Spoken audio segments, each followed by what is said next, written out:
All right. Why do I always start every man? Dang, I need to come up with something else because I'm starting to get annoyed with myself because it's like I'm starting to become the equivalent. Oh, let me slide over. Starting to become the equivalent of the YouTube people. Hey, what's up, guys? Rate and subscribe to my channel. I don't want to be that person. Please don't. So, so Yeah. what's happening? We're back again, fresh off the Jill Scott appreciation tour that you may have seen yesterday. Mm, Thanks to Soul Brav. Yay. He's world famous now. that's what's up. That's what's up. And as you can see, another 3x3 BTG episode. Man, listen, let me tell you something right now. Strap in, The because it's going to be a pressure, ride. Yeah. the pressure. If you look over that way, that way, the hot seat, the Ricker, 1989. 1989. A All number right, so I'm up first. of All right, well, you leading us today because you got to oh, give us some okay. context. This was your Oh, okay. year. So 1989. yes, sir. Well, let's see. Well, that fall, Yeah. the first Bush had just got elected, so people were like, "Man, ain't this some bull?" It's true. And that's people was like, "Ain't this some bull?" And um, like Jesse had done the Democratic convention, Yeah. gave his wonderful speech, man. It was dope.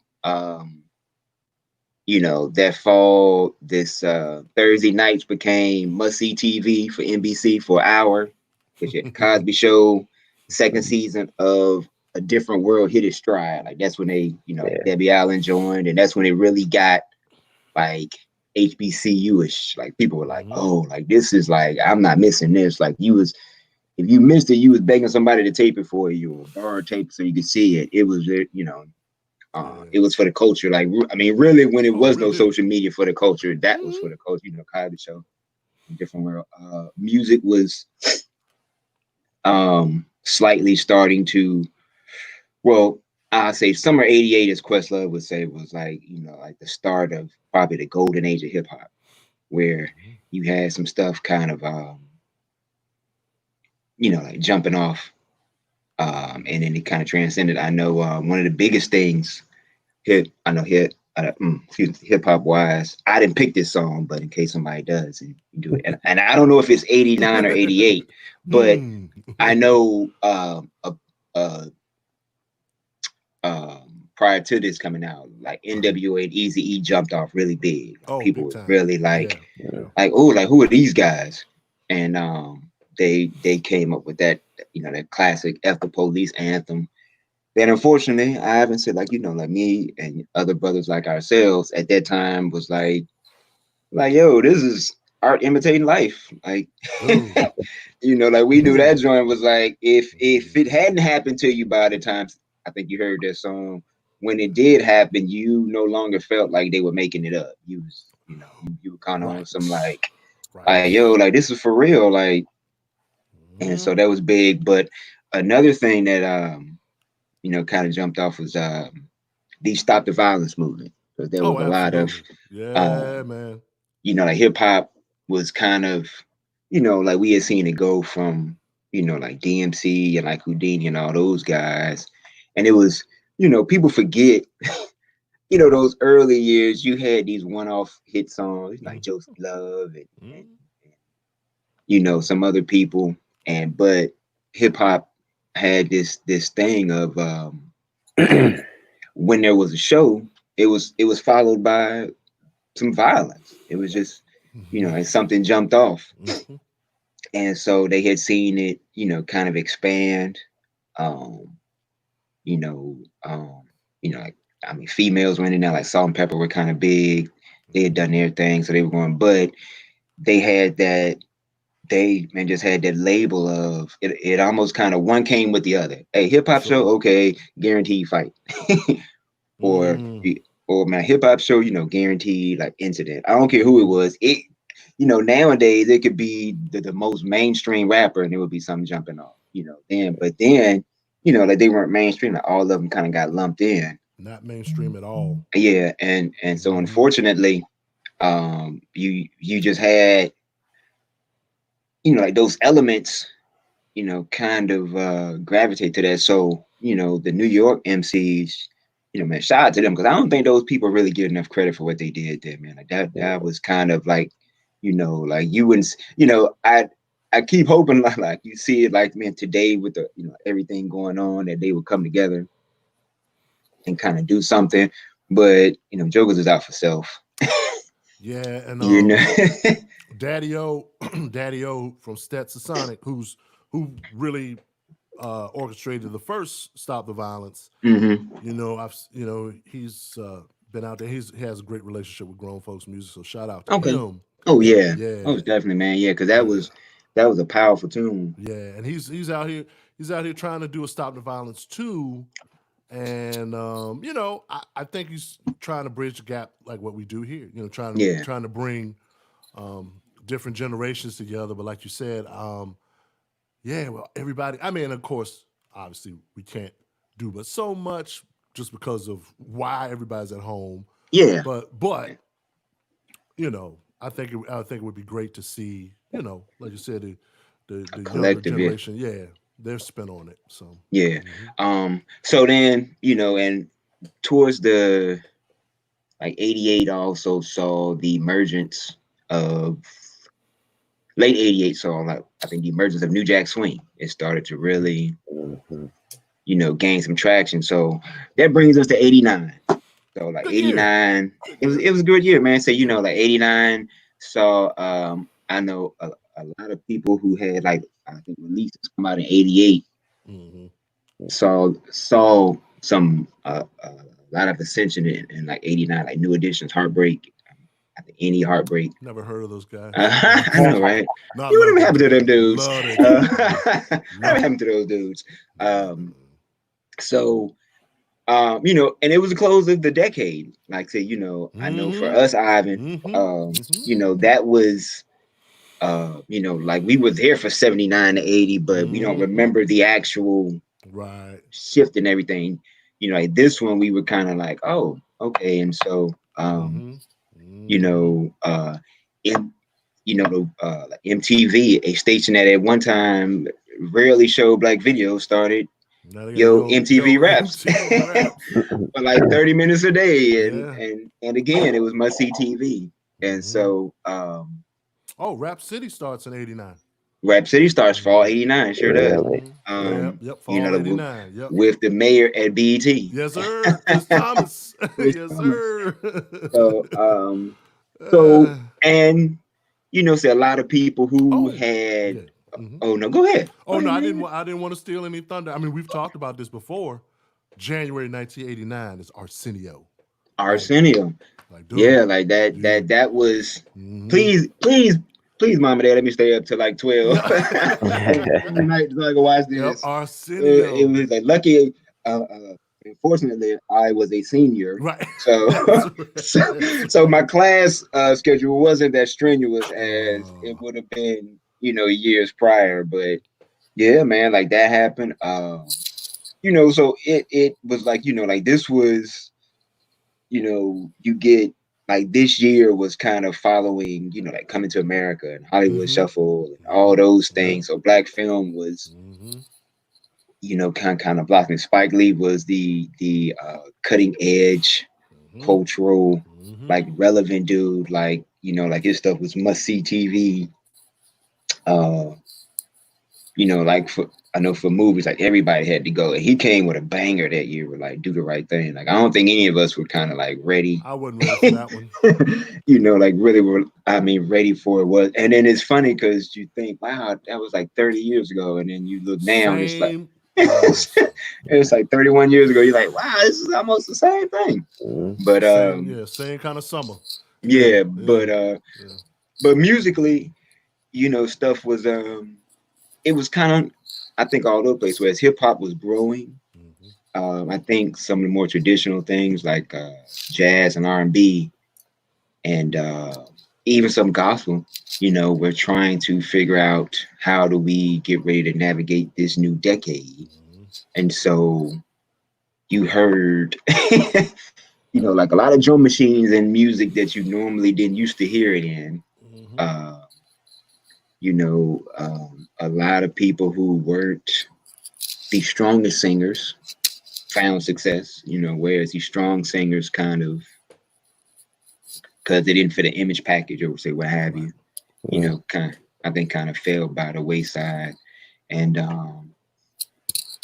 you know, it was an exciting time because even though it was the close of the decade, you knew something else was about to start, but so we just didn't know, you know, like what that was. And you know, I'm gonna go ahead and preface it now. I probably make a lot of hip hop references, but hip hop changed as like if NWA was like, okay, they switched from the subject matter of, yeah, my gold chain is this. Less than what 6 months, you had De La Soul, who completely was like, yo, people like these dudes are rappers. Like, you know, they got on paisley shirts and you know, the African medallions were big. You know, everyone had to have your African medallion and stuff like that. And it was just, so, you know, it was just different. Like Michael Jordan still hadn't won the championship, but he was still like the guy. Wow. Yeah, that's right. I mean, so, you know, That was and, bad boys for life era. yeah, I mean, Detroit was Bad Yeah, Boys. man. Detroit was Yeah, so it was cool, man. Like, you know, I mean, it's funny, and I'm sure, you know, you guys can say, man, related. Most people can. Like when you're a senior, say in high school, that year, like musically and culturally, it's like divided into like two parts for you. It's like that last part of high school, and then if you go away to school, it's that part, which are worlds apart. And it's then you look back and you're like, wait, what?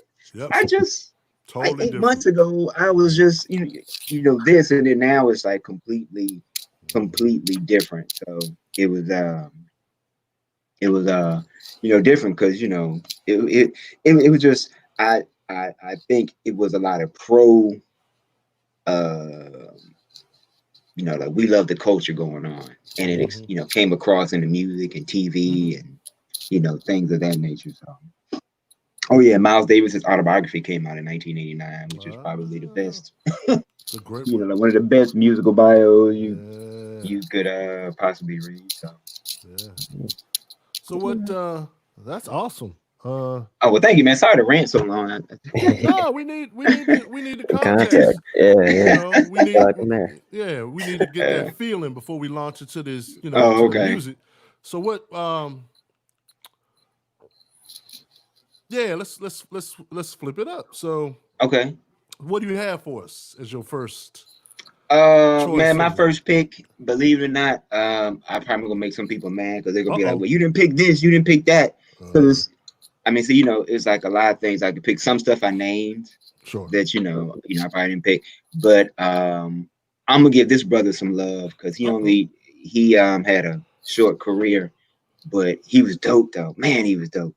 And he was the next up out of the NWA camp because you know it was NWA and my man the DLC came with Funky Enough. Dude. And man, and it's funny because you know, I know what you about to say. I mean, you know, people heard it and they were like, "Oh yeah, that's hard," but you know, some of us were like, "Wait a minute, that's Foster Silvers," and then like Misdemeanor, and I remember once, maybe like a few years ago, I was, you know, had my students working in class and I played it, and they were like, "Man, that song is on Grand Theft Auto."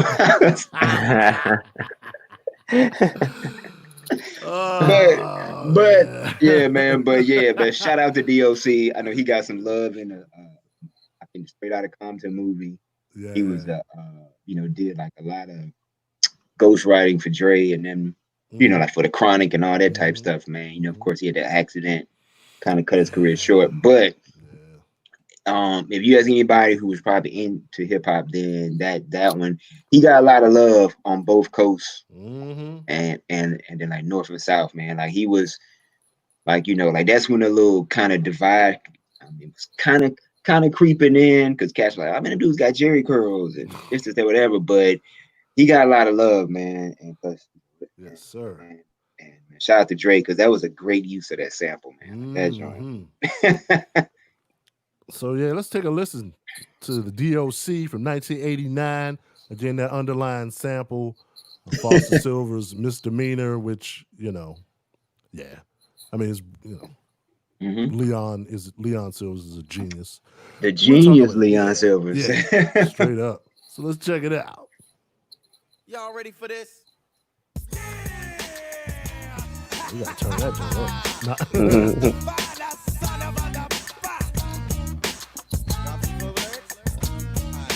One, and then comes the 2 to the 3 and 4. Then I drop the beat I have in store. Lay the lyrics on the top like a rug. Make it sound smooth and later make a dub. Enunciate well, so that you can tell I am not illiterate, no, not even a little bit. Nothing like an idiot.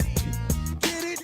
You want the record? Cool, I'm with it. Let the rhythm take you. Shake it cause it makes you. As I turn the knob to the door, you escape through.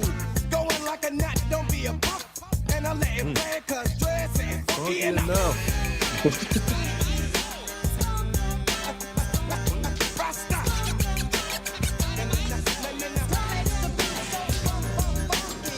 get it funky, let's get it funky. Let's get it funky. Double up. Let's get it funky, let's get it funky.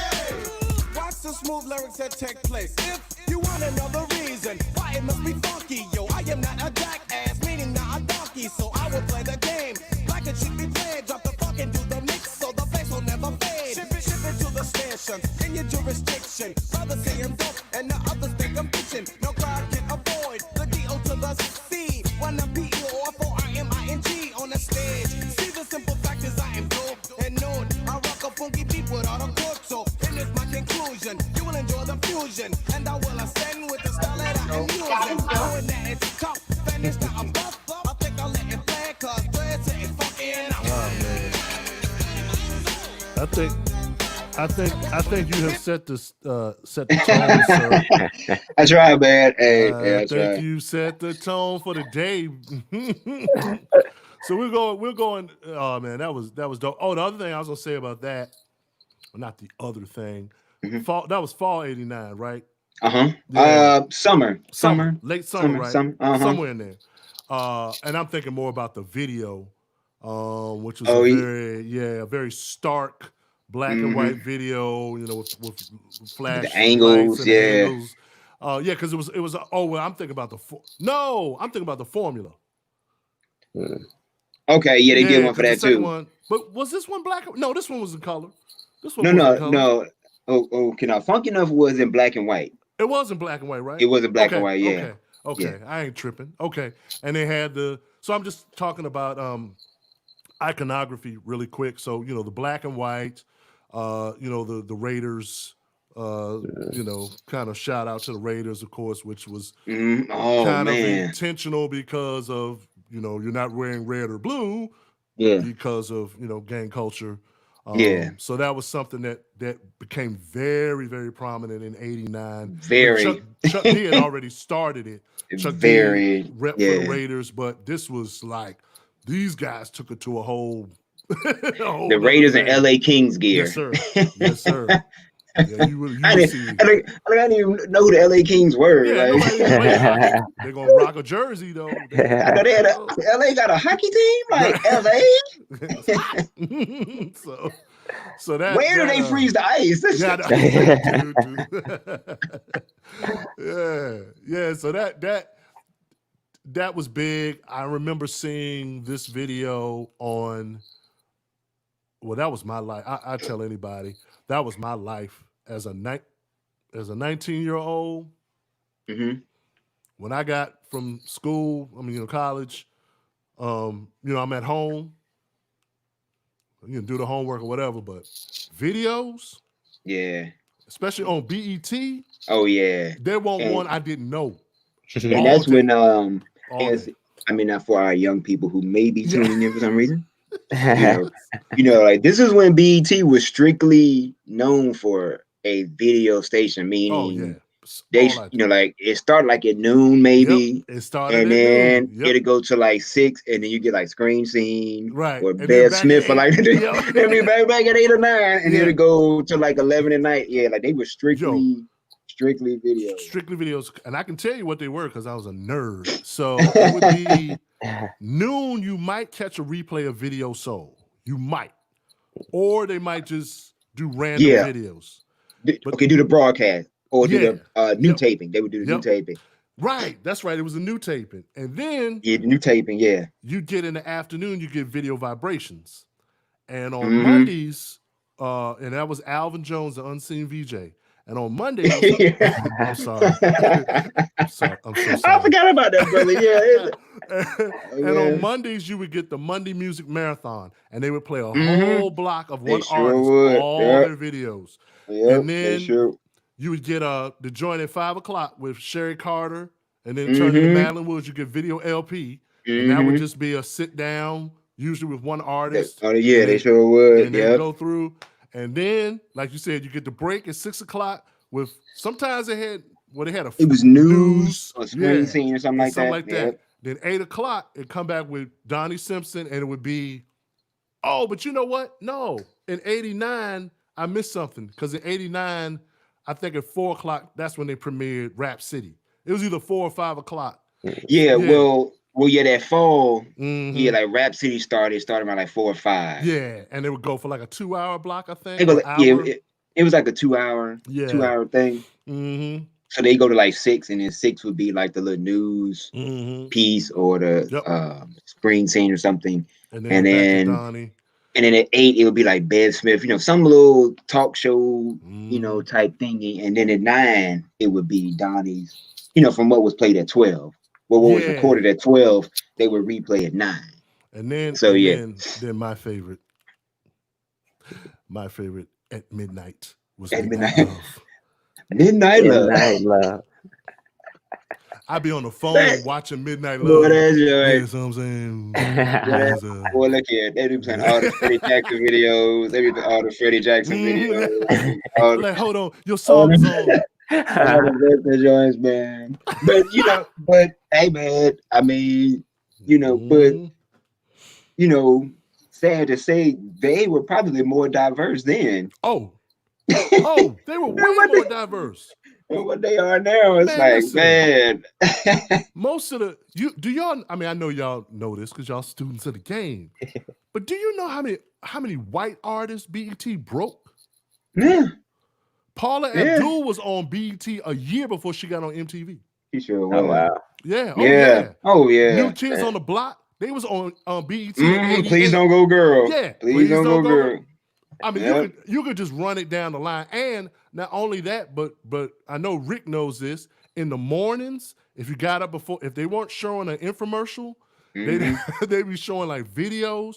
But you could see Grover Washington Jr.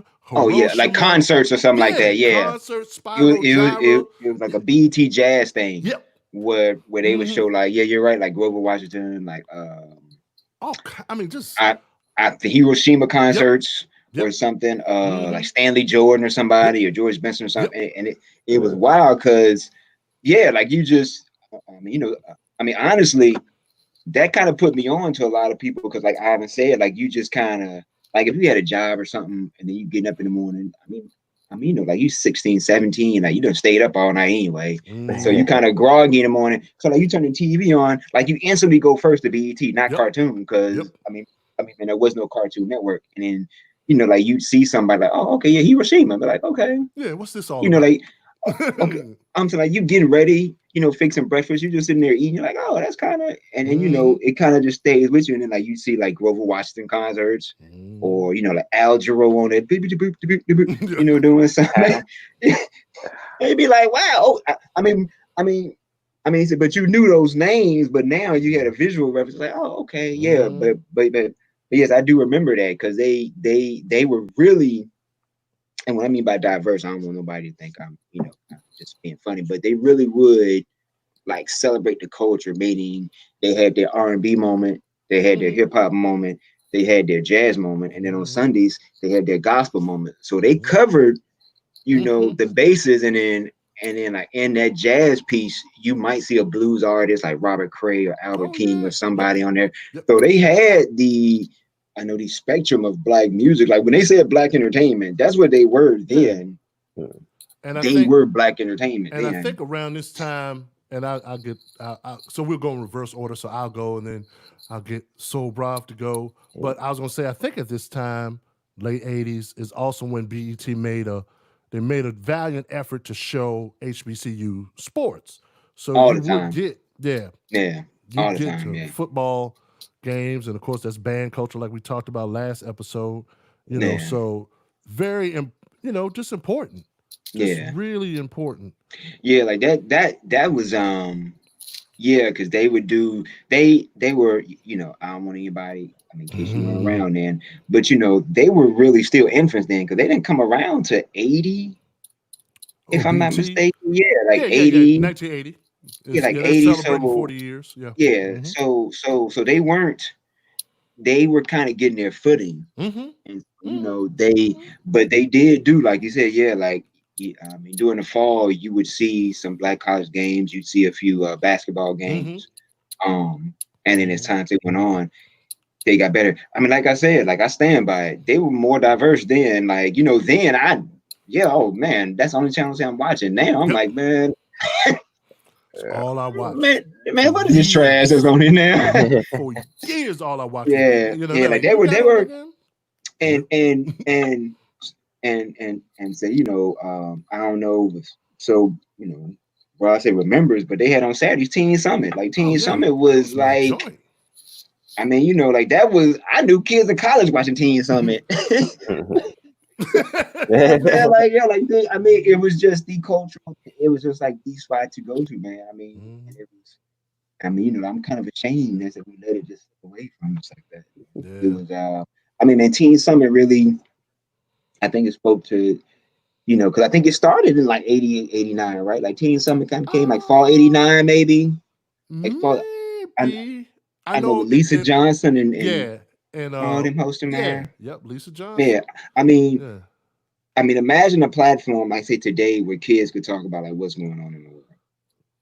You know what I'm saying? Like that's what Teen Summit was, and it was, and now they don't have an outlet other than, well, I'm just gonna say some crazy on social media. Yeah, my Twitter thread. TikTok's taking over, man. That's a political TikTok now. Okay.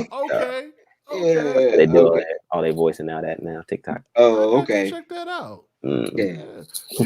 You all are not gonna believe this. So I alluded to the Ricker setting the stage or the tone for today's episode with my picks. I feel pretty confident in this. Let me tell y'all something. In 1989, I was deep into hip hop. Which is like, you wouldn't think that. I know. But I'm still, deep into go-go, deep into hip hop. And I couldn't really, go-go records kind of suck. So I couldn't really find anything. Yeah, you had to tape off the radio. Yeah, I play a live joint, but most people are like, why is he playing that? But anyway, I'm not even going to say anything about this, but except summer 89, this was my attitude. If you were riding with me in the Ford Mustang, you probably were going to hear this. Because the Ford Mustang in the fall of 89 turned into a Nissan Maxima, but we ain't gonna talk about balling out. But here's the attitude. Yeah.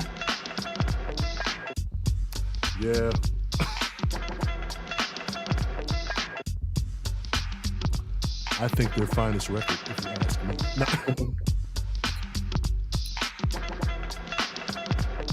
The importance of a year, we're back to work. I took time off, all the rappers got jerked. Due to the fact they whack in their track, have to go back and stack cause they lack the ingredients, EPMD and scratch for that. I'm the hip hopper, plus the show shocker. Down with MD, yes, the microphone doctor. One Rex, the other the Swerge, and if you think you're ready to mess, kill the noise. We don't play when it's time to slay. I get a cut from my homie, yo, then I lay back and mac and all the rhymes I pack and wait for a sucker to jump and then attack. Well, I'm known to be the master in the MC field. No respect in 87, 88 Yeah, years. I yeah. produce and get new. When it's time to perform, whack a sucker like Mop and Glow. That's what it was. Back the second time, but on a different assignment to do a sucker new jack who needs a rap in alignment. Cause I'm the cream in the crop when it's time to do a show. Curly's on my job for my dope intro. As I glance at the double, K microphone wrecker. Turn on my callers, say your mic checker to the ladies. Ain't all party goers. Some call me Pete, then others slow flower. Brothers on my jock for the way I hold a piece of steel. So what you So what you saying? saying? Man, listen. That is the wrong. Excuse the pun. That's the wrong bravado to give to a 19-year-old black dude. Yeah. That's all. Man, so they man, they get so overlooked in hip hop. Yes, man. they do. They get so overlooked in hip hop, man. People forget just how consistent they were with. They had a nice run. Yeah, they man, nice run. I don't think like. I mean, so like I think whenever I see these things on Netflix, sometimes about like I think evolution of hip hop and things of that nature, man. They never. But people forget, man. Like when you like from the first one, I mean, just on and on, man. And then the style, like with the fisherman caps, you know what I'm saying, and all that type of stuff, man. Like they were. Eric and Parrish making dollars, man. Yes, sir. Yeah, like I mean, like you said, like if you knew anybody that was in the hip hop then, if they didn't have at least one of their cassettes, you were like, man, you ain't in the hip hop, right? Dude. Right. You ain't. Yeah, Yeah, I mean, because I remember like when they came out, because that was my freshman year, and so it was that fall, and it's funny you say it because this was after the incident at like Virginia Beach with Greek Fest. Yes. And I know for anybody who wants to know what I'm talking about, check out the Public Enemy video. If the brothers go work it out. Yours truly was there. I was there through all that footage. But that was the fall. Like that came out. And like I remember like like when you're on campus, as big as it is, it's kind of music kind of like you feel the buzz and catch the vibe, what everybody's feeling. So like that was, I remember cats from New York being like, "Oh yeah, man, the new EPMD is out." You know what I'm saying? And that was over to speaking of bravado.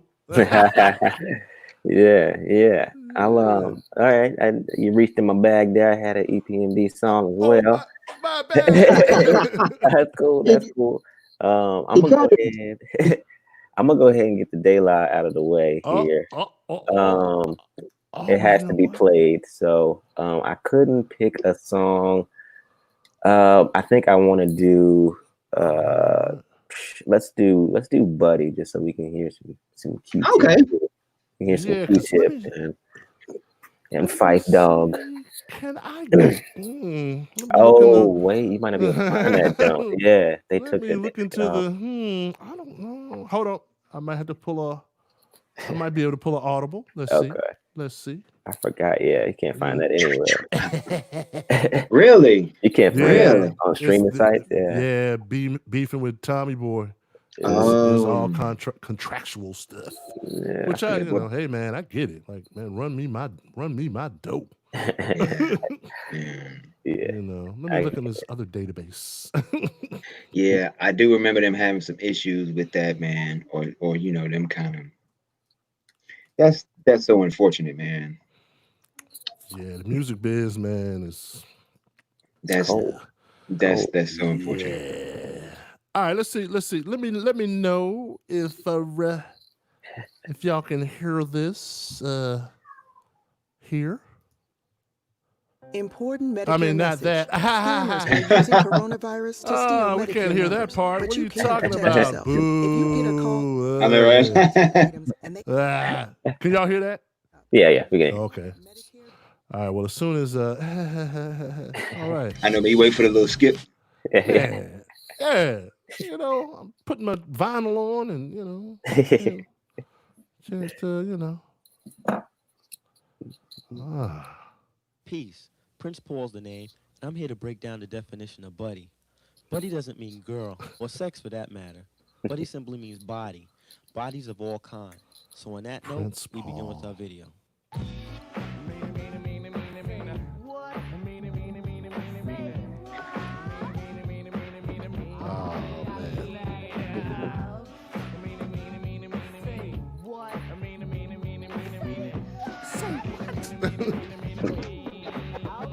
Hello, it's the soul. Trooping in with the jungle patrol. And this one's about the KOs, the knockouts out there who I call my buddy. Wait a minute. We're gonna talk about buddy on this plate. But before we let the herd out the gate, make sure all the levels are straight out. The brothers. Black medallions, logo. Buddy, y'all in my face. Zembrowski must wear a cap just in case the young girl likes to clap. Ain't for the win, but before I begin, I initiate the body. I'm the keeper from a Who's that? That was before he was known. That Jimmy and see what we can catch. Won't be needed unless Man, you. Africa. Yeah. Oh. Native tongues got rhymes galore. Got me smiling up in this joint. Yeah, buddy. No pun intended. No pun intended. Yeah, man. Can I just say something? First of all, thank you, Soul Bra, for bringing that. The Ricker alluded to it. I'm going to, we can all chop it up and say whatever we have to say about it. But I just had to say something really quick about that. That music, that group, that whole movement, like you mentioned, Rick, that is so important to me. And I'm going to tell you why. Because I feel like when we talk about for the culture, and we talk about certain things lining up, think about something for a minute real quick as far as prominence and as far as who has platforms at this time. And so the message that's going out, you have Public Enemy, you have De La, you have EPMD to a certain extent, and I mean, of course, you have what's happening, the bubblings of gangster and whatever on the West Coast. But let's just deal with Native Tongues, De La, like I said, Public Enemy, PE, and all this, and a show on television about Black people in college, and then a network that's Black people that.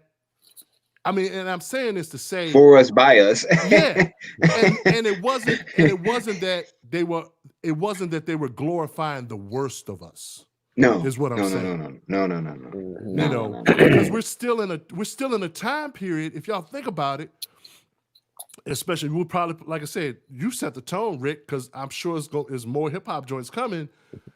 Because I know I got one, but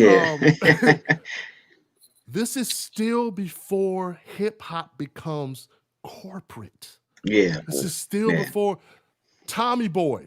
Whatever problems you got with, but De La Soul's on Tommy Boy. Yeah. EPMD is on Def Jam. Def Jam. And you got Def Jam. You got Jive, which is a little Jive RCA, which is it's now Cold Chillin'. Even though it's a deal with Warner Brothers, I'm saying all this to say that Uptown, rest in peace to Andre Harrell.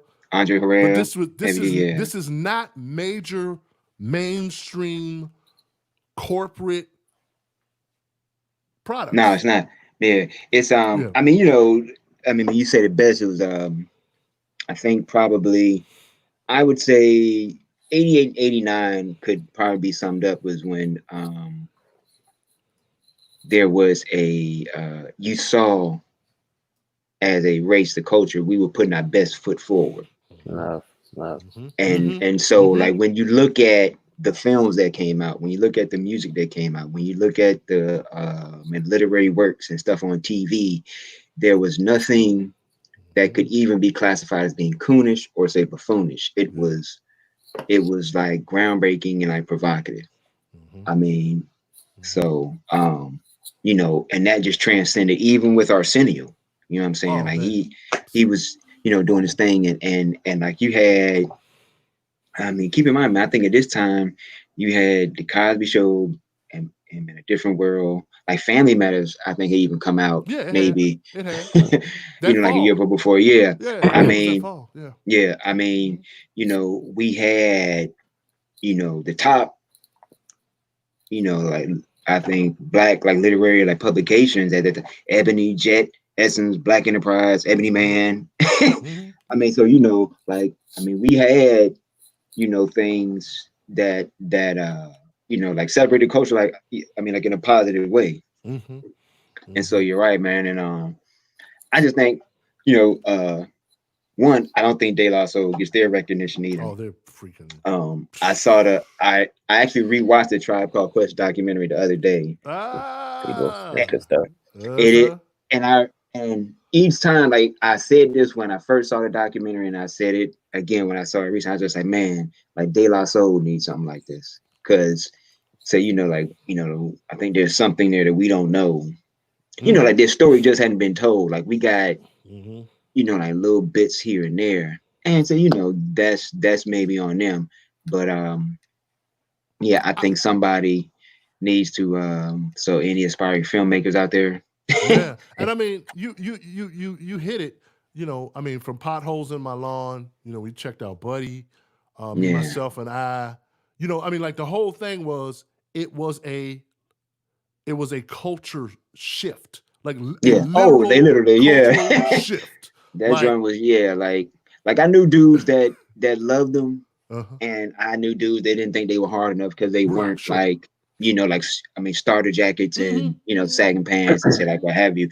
And shout out to them, man, because that me myself in that video like hit it dead on the head. It was just like I used that, like I used that as a video lesson like for some of my students, and they I mean I have them watch it, and then I'd be like do y'all get it? And they're kind of like, nah, I mean show it again, and I show it again, and then they're like, and then I have to explain to them that I mean, they're celebrating being you. Like you don't have to conform to being with other people. And then they're like, oh, it makes perfect sense now. And so, but just the context of like, you don't see a video like that today. Like it's kind of like that scene in like Hollywood Shuffle when he goes for the audition. He's like, yeah, we need an Eddie Murphy type. Oh. It's like everybody now. Hey, look, we need a Chris Brown type, okay, or like we need a Nicki Minaj type, or we need this, and it's like everyone does it. So, I just remember that because, like Ivan, man, like I think like we knew dudes in class with the chains and the girls with the door knocker earrings, and like dudes wearing Kangos, like. Yeah, they're supposed to make you LL and like the B-boy stands. Like I'm just gonna stand like this dude in the cafeteria. Chill out, man. Like we're in the hallway at school, man. Come on, just yeah. And it was those things, man. It was wild. But I do have a funny story to tell y'all. But actually, it is for you, so Brav, because you chose that song. My freshman year at like the Virginia State University, we used to have these back lawn parties like every day, like the first week. I know behind the student union building. It's August, it's hot, everyone's out there, they playing music, DJ, people just dancing, kicking and mingling. And so I'm coming across the lawn, and I noticed that said my shoe was untied. So I kind of like detour somewhere where I don't let I just don't drop down. I'm still trying to look cool as a freshman. So I'm tying my shoe, And I see some people, I mean, there's people all around me, but I'm tying my shoe and I see this brother like standing next to me. And I'm like, hey, excuse me, my man, say, what time is it? And he was like, and I didn't look at him. I was just tying my shoe. I said, I come to say, excuse me, brother, say, what time is it? And then when I stand up and look, it's Trugoy from De La Soul. What? His girlfriend was some girl he was dating at the time, whatever, was a freshman at Virginia State. So he had hilarious. That's crazy. And I remember, and when I saw him, I was just like, yo, it's the dude from De La Soul. Like, and he was just chilling, like he was amongst everybody. No bodyguard, no entourage. Wow. No, like how you see them in the video, that's just exactly how they look. It was he was just like, oh man, I don't gotta watch dude. Oh, okay. And then this is for you, Ivan. Fast forward to that November. I'm flying home for Thanksgiving. Yeah. I'm in the Richmond airport. I have to use the payphone. Y'all remember those? Payphone. I'm at the payphone. Payphones, what are those? I'm at the payphone, and the thing wouldn't take my quarter. And somebody's next to me, and I'm like, dang it, man. I say, man, you have a quarter? Man, you can swap.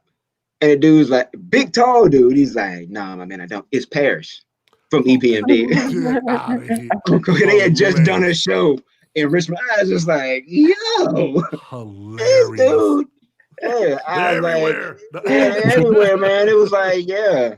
Hey, man, you gotta start paying attention to around you, man. Hey, man, my freshman year, I just was like, wow. He's the Forrest Gump of hip hop. Hey, look, if I had known them and what I know now, I probably, man, let me get a call. Yeah, exactly. Come on, I need a bass player. I try to do something. Yeah. All right, so we're up to numero dos of. So it's back to you, the Ricker. I bet you. No, I'm not gonna guess, but I'm gonna keep it to myself and see if I was right at the end. Okay. But I think I know one. I think I know one of them. Oh, I don't know, man, because I was back and forth with a lot on this one. All right. This one I know it came out on an album in '89, but the song didn't become popular until '90. But because it came out in '89, I'm gonna go with it. Yeah. And I'm giving a shout out to two people on this one, man. Because the man producer on it is like, dude is just nasty funky, man. He is just like, whoo.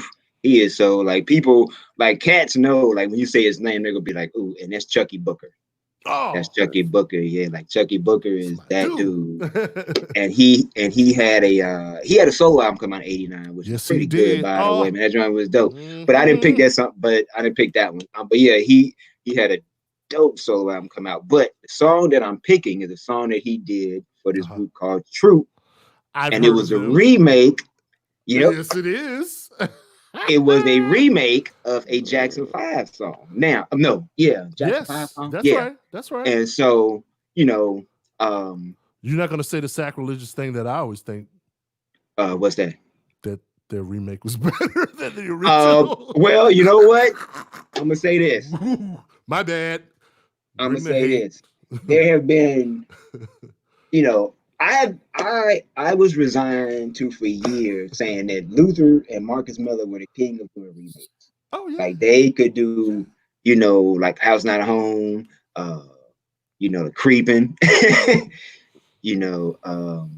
anyone had a heart, like they were the king. And then of course, and then like later years, Layla, she kind of took that mantle and ran with it. But in 1989, Chucky Booker and the guys from Troop took this probably like an unknown Jackson 5 song. Yeah. Like literally an unknown Jackson 5 song, like to the masses. I'm not gonna say Jackson 5. No, this is real. To the mass and breathe new life into it, man. And like whenever I like listen to it, I'm listening to like the harmonies and everything, man, and it's all I do. And that joint is just like, whoo. I had I'll tell y'all the story after.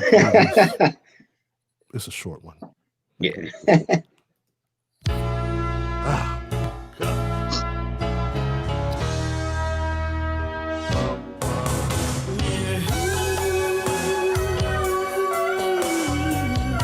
Damn, remember when they still had slow jams at the party?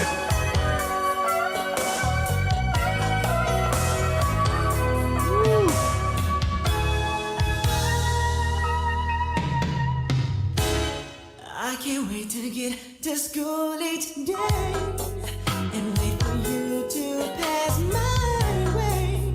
And bells start to ring, and angel starts to sing.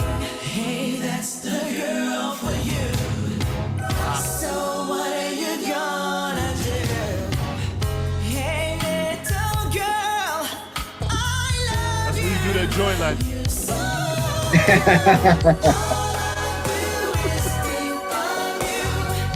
didn't even do that.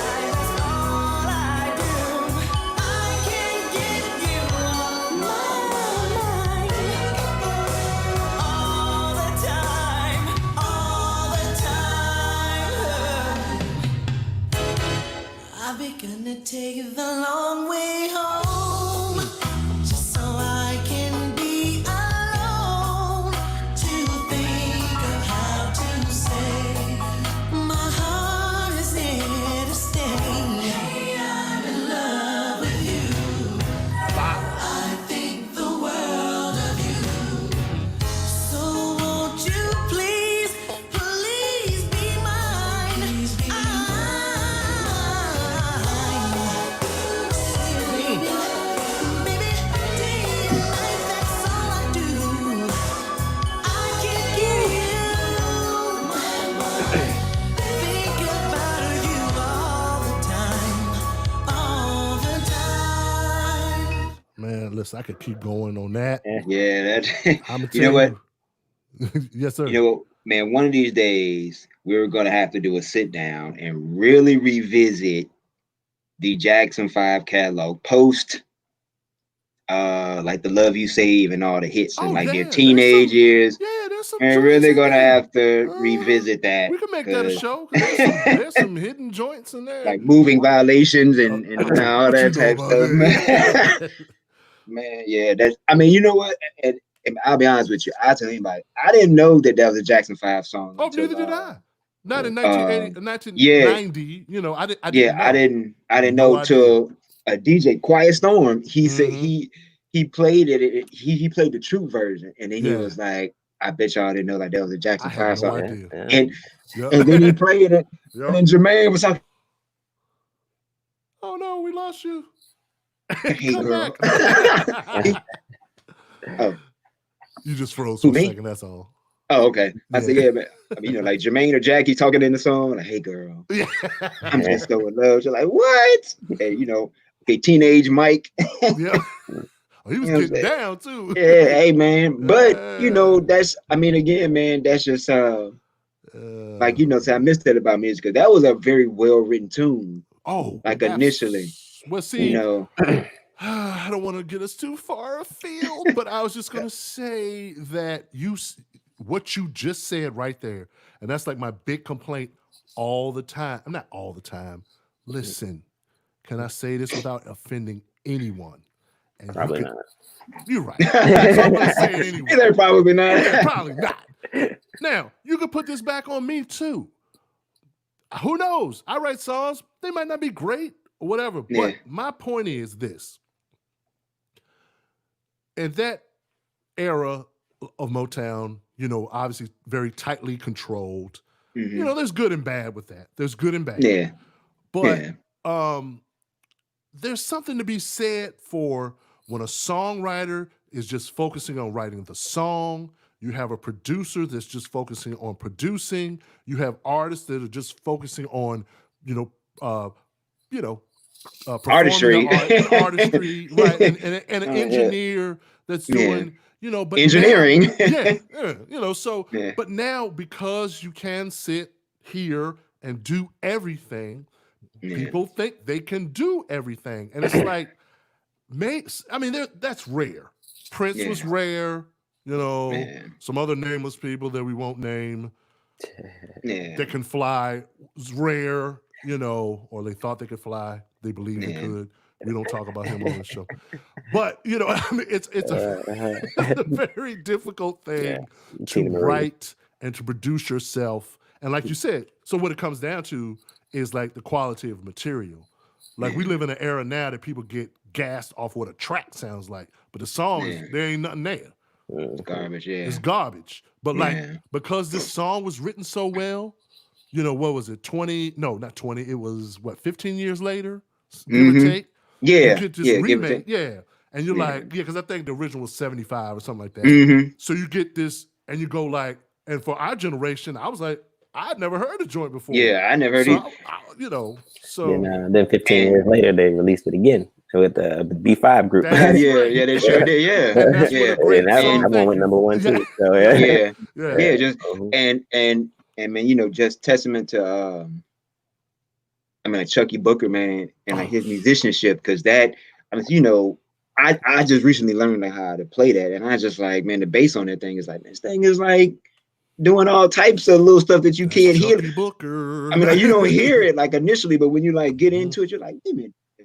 And can I just say, before Rick's, because he stole my thunder, but I'm gonna say that one for last. But shout out to Chucky Booker, who actually accepted my friend request on Facebook. Yeah, Chucky's a good dude, man. He's a good dude, and I'm gonna tell anybody that I'm gonna put y'all up on game. All you cats out here who think, you know, not think, but you know, you produce or you want to be what's the hot thing now in the streets? Oh, I'm the MD. Okay, cool. This is what I need you to do, and not want you to do. This is what I need you to do.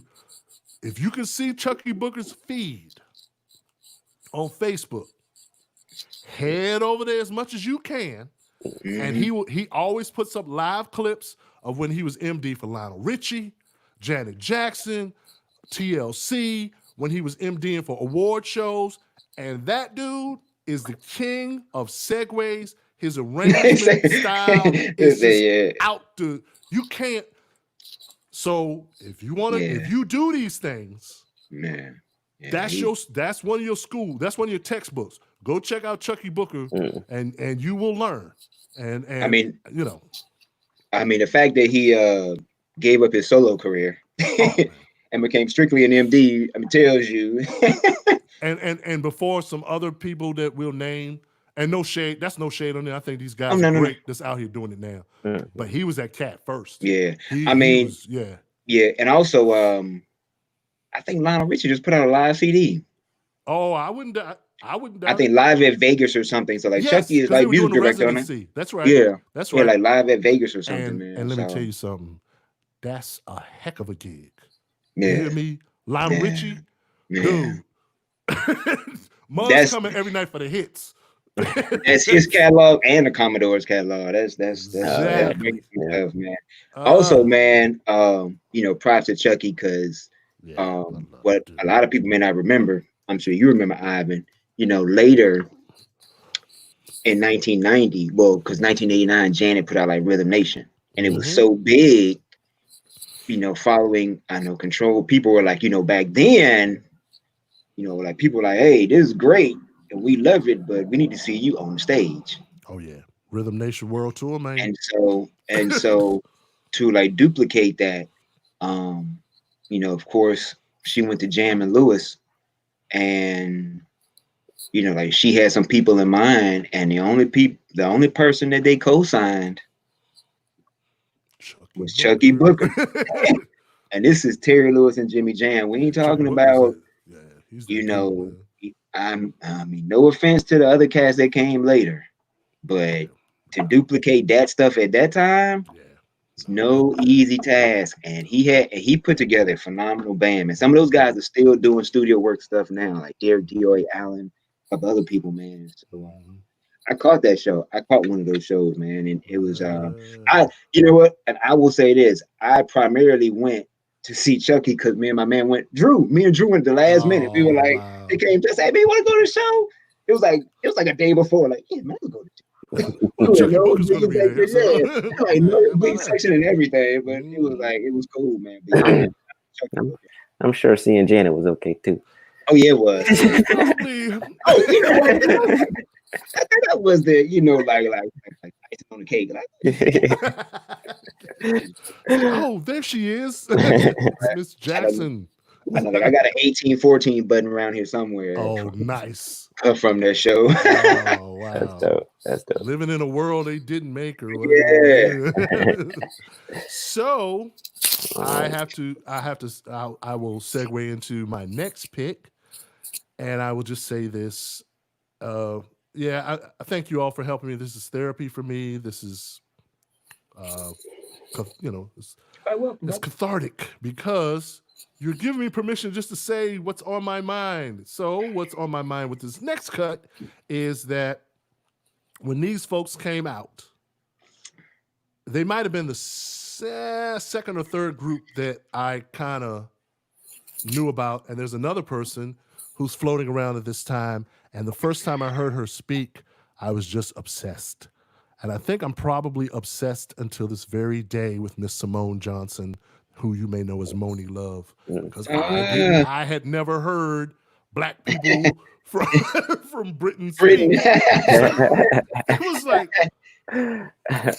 and then in my math class in college was a young lady from London, a sister, and she would sit beside me and ask for paper, and I would just stop. It's like, yo, do you know so? So yeah, I didn't hit her with the ignorant joint.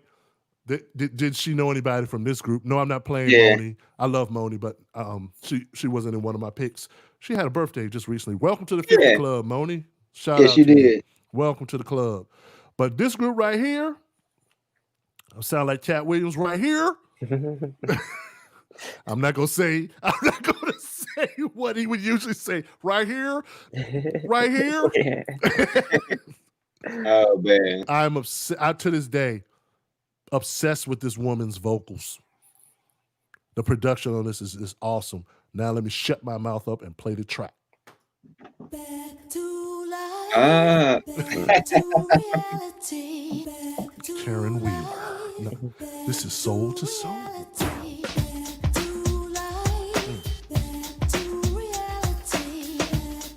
Jazzy B and Nelly.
Uh-oh.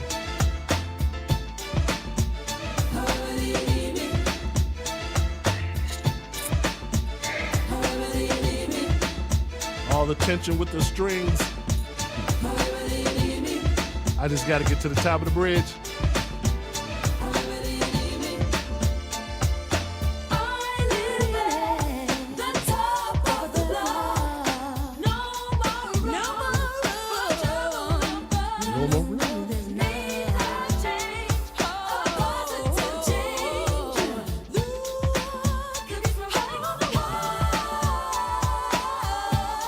Just say something.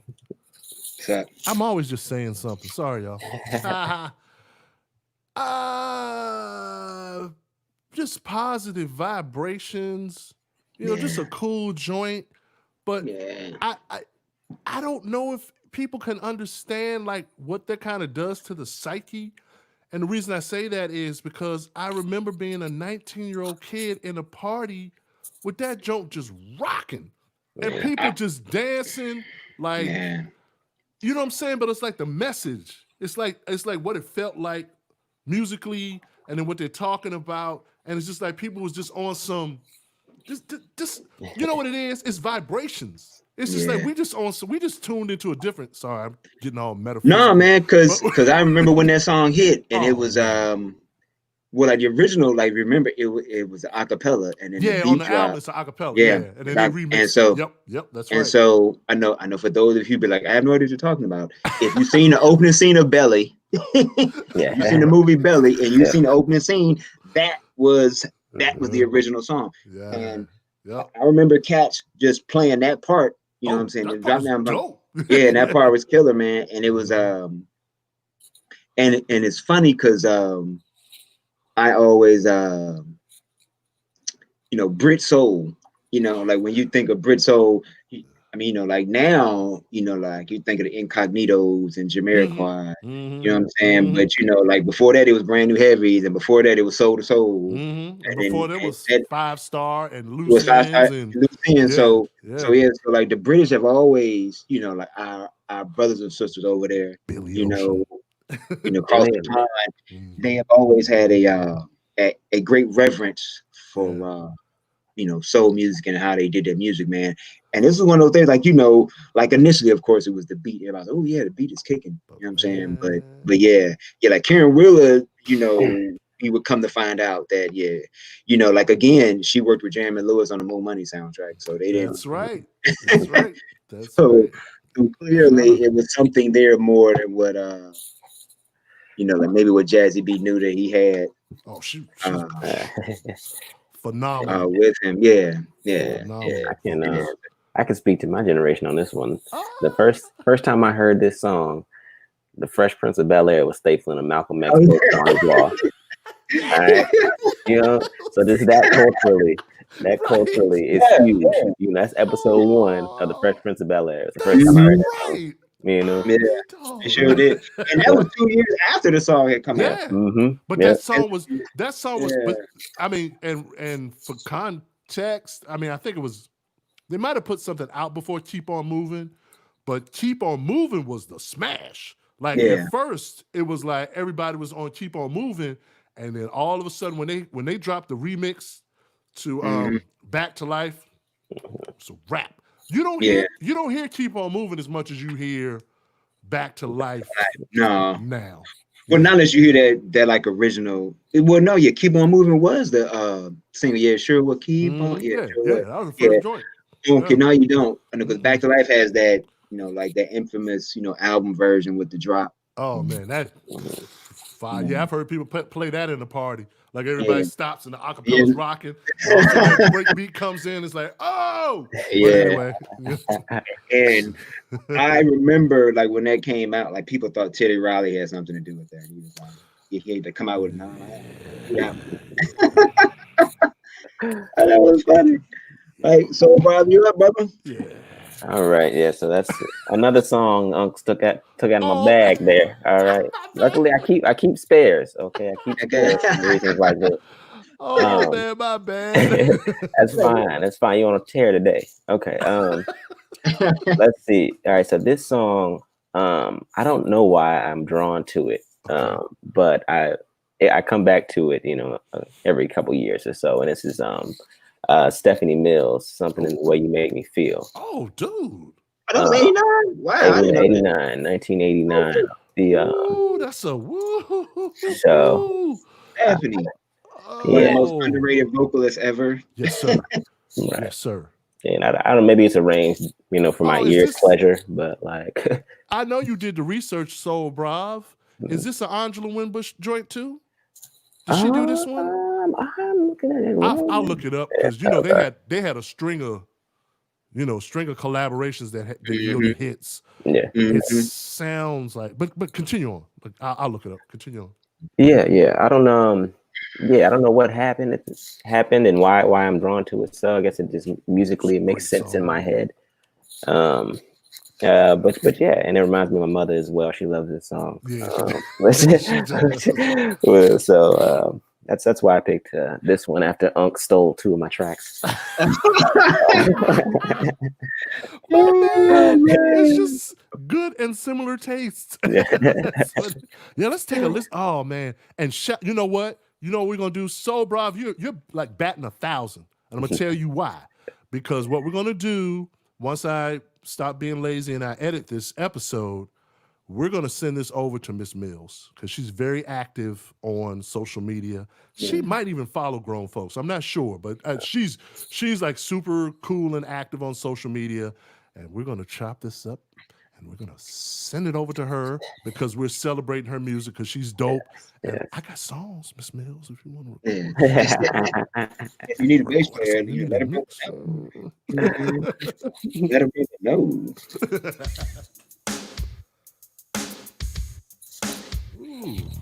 Mm-hmm. That sounds like Angela Winbush. I'm gonna check. I was thinking the same thing. That intro sound like some Baby Don't Cry starts the same way.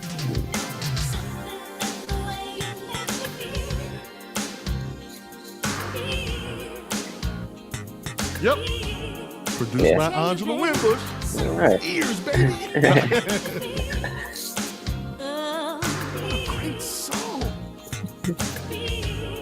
And it makes me feel real good.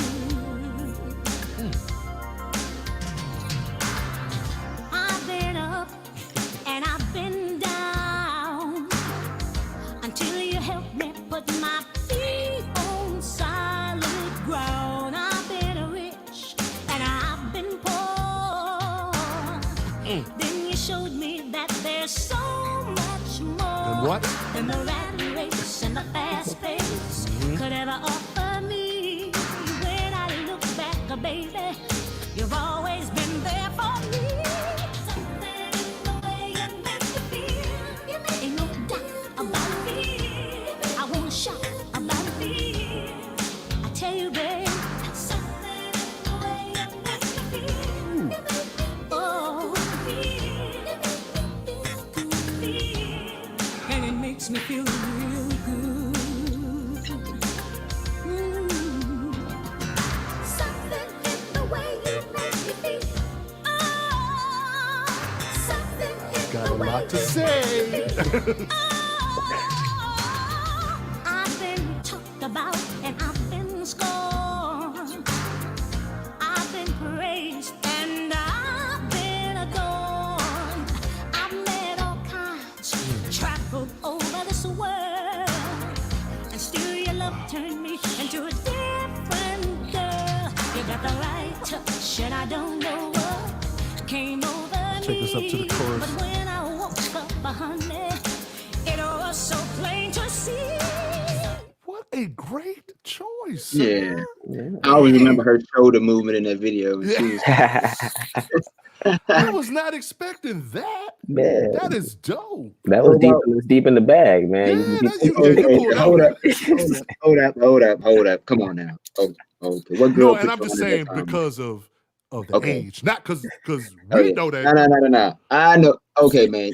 Okay, now you can tell us now. What girl broke your heart and put you in that song? No. I'll tell Put you. him in his bag. I'll tell you what happened. Yes. I was in 2005. I just put a post up on Instagram. I was a big Cassidy fan. Yeah. Oh, I saw the picture. Yeah, with the hat and the whatever. And Cassidy had a punchline, and it said it was like it's something about the way that she make me feel like Stephanie Mills. Okay. I heard that. Yeah. So, and listen, I don't care what I say. Dudes get into certain songs for 2 reasons. One, because they just initially feel it, or some girl did something. True. They them be like, oh, okay, this song got special meaning. Like I promise you, if I mean, you know, like you listen to "I Try" by Angela Bofield, I guarantee you, don't play, man. Somebody gonna be like, you know what? Yeah, that song means something to me. She was 17 years old when she wrote that joint. Yeah. It made no sense. It's a deep relationship song. Yeah, don't play that song on this show because even the Will Downing cover, don't play it. Yeah. Like, See, yeah. Tears. Okay, exactly. Yeah. Oh, man, Yo, that's good. Hey, yeah, that was a great choice, man. yeah, man. Thank Now, you. Great Yeah. choice. all right, folks listening, producer people, songwriter people, you got two things of homework. You got Chucky Booker, and now you got Angela Winbush. And let me Yeah. tell you, there's so much you can learn just by listening to that. There's like so much space for the vocal, but then there's like everything else is happening around, and then they know when to right. So you like think I'm sorry, I'm being a geek, but like the chorus is going along something, and the way you make me feel. No, I can't sing. Feel, and then there's space, right? And the bass gives you the accent. Boom, boom. Yeah. That's an answer. That's a conversation. Yeah. And then there's another conversation that's in the back there with the high synth part that's going da da da da da da da. So it's boom, boom, ba-doo, da, ba-doo. It's all these things are talking to one another. So just check her out. Yeah. Go ahead. Well, Rick. so man, I know we've had these discussions, several times over the years, during rehearsals and gigs and after gigs, after rehearsals. There's a lot to be said for, funding the arts in school.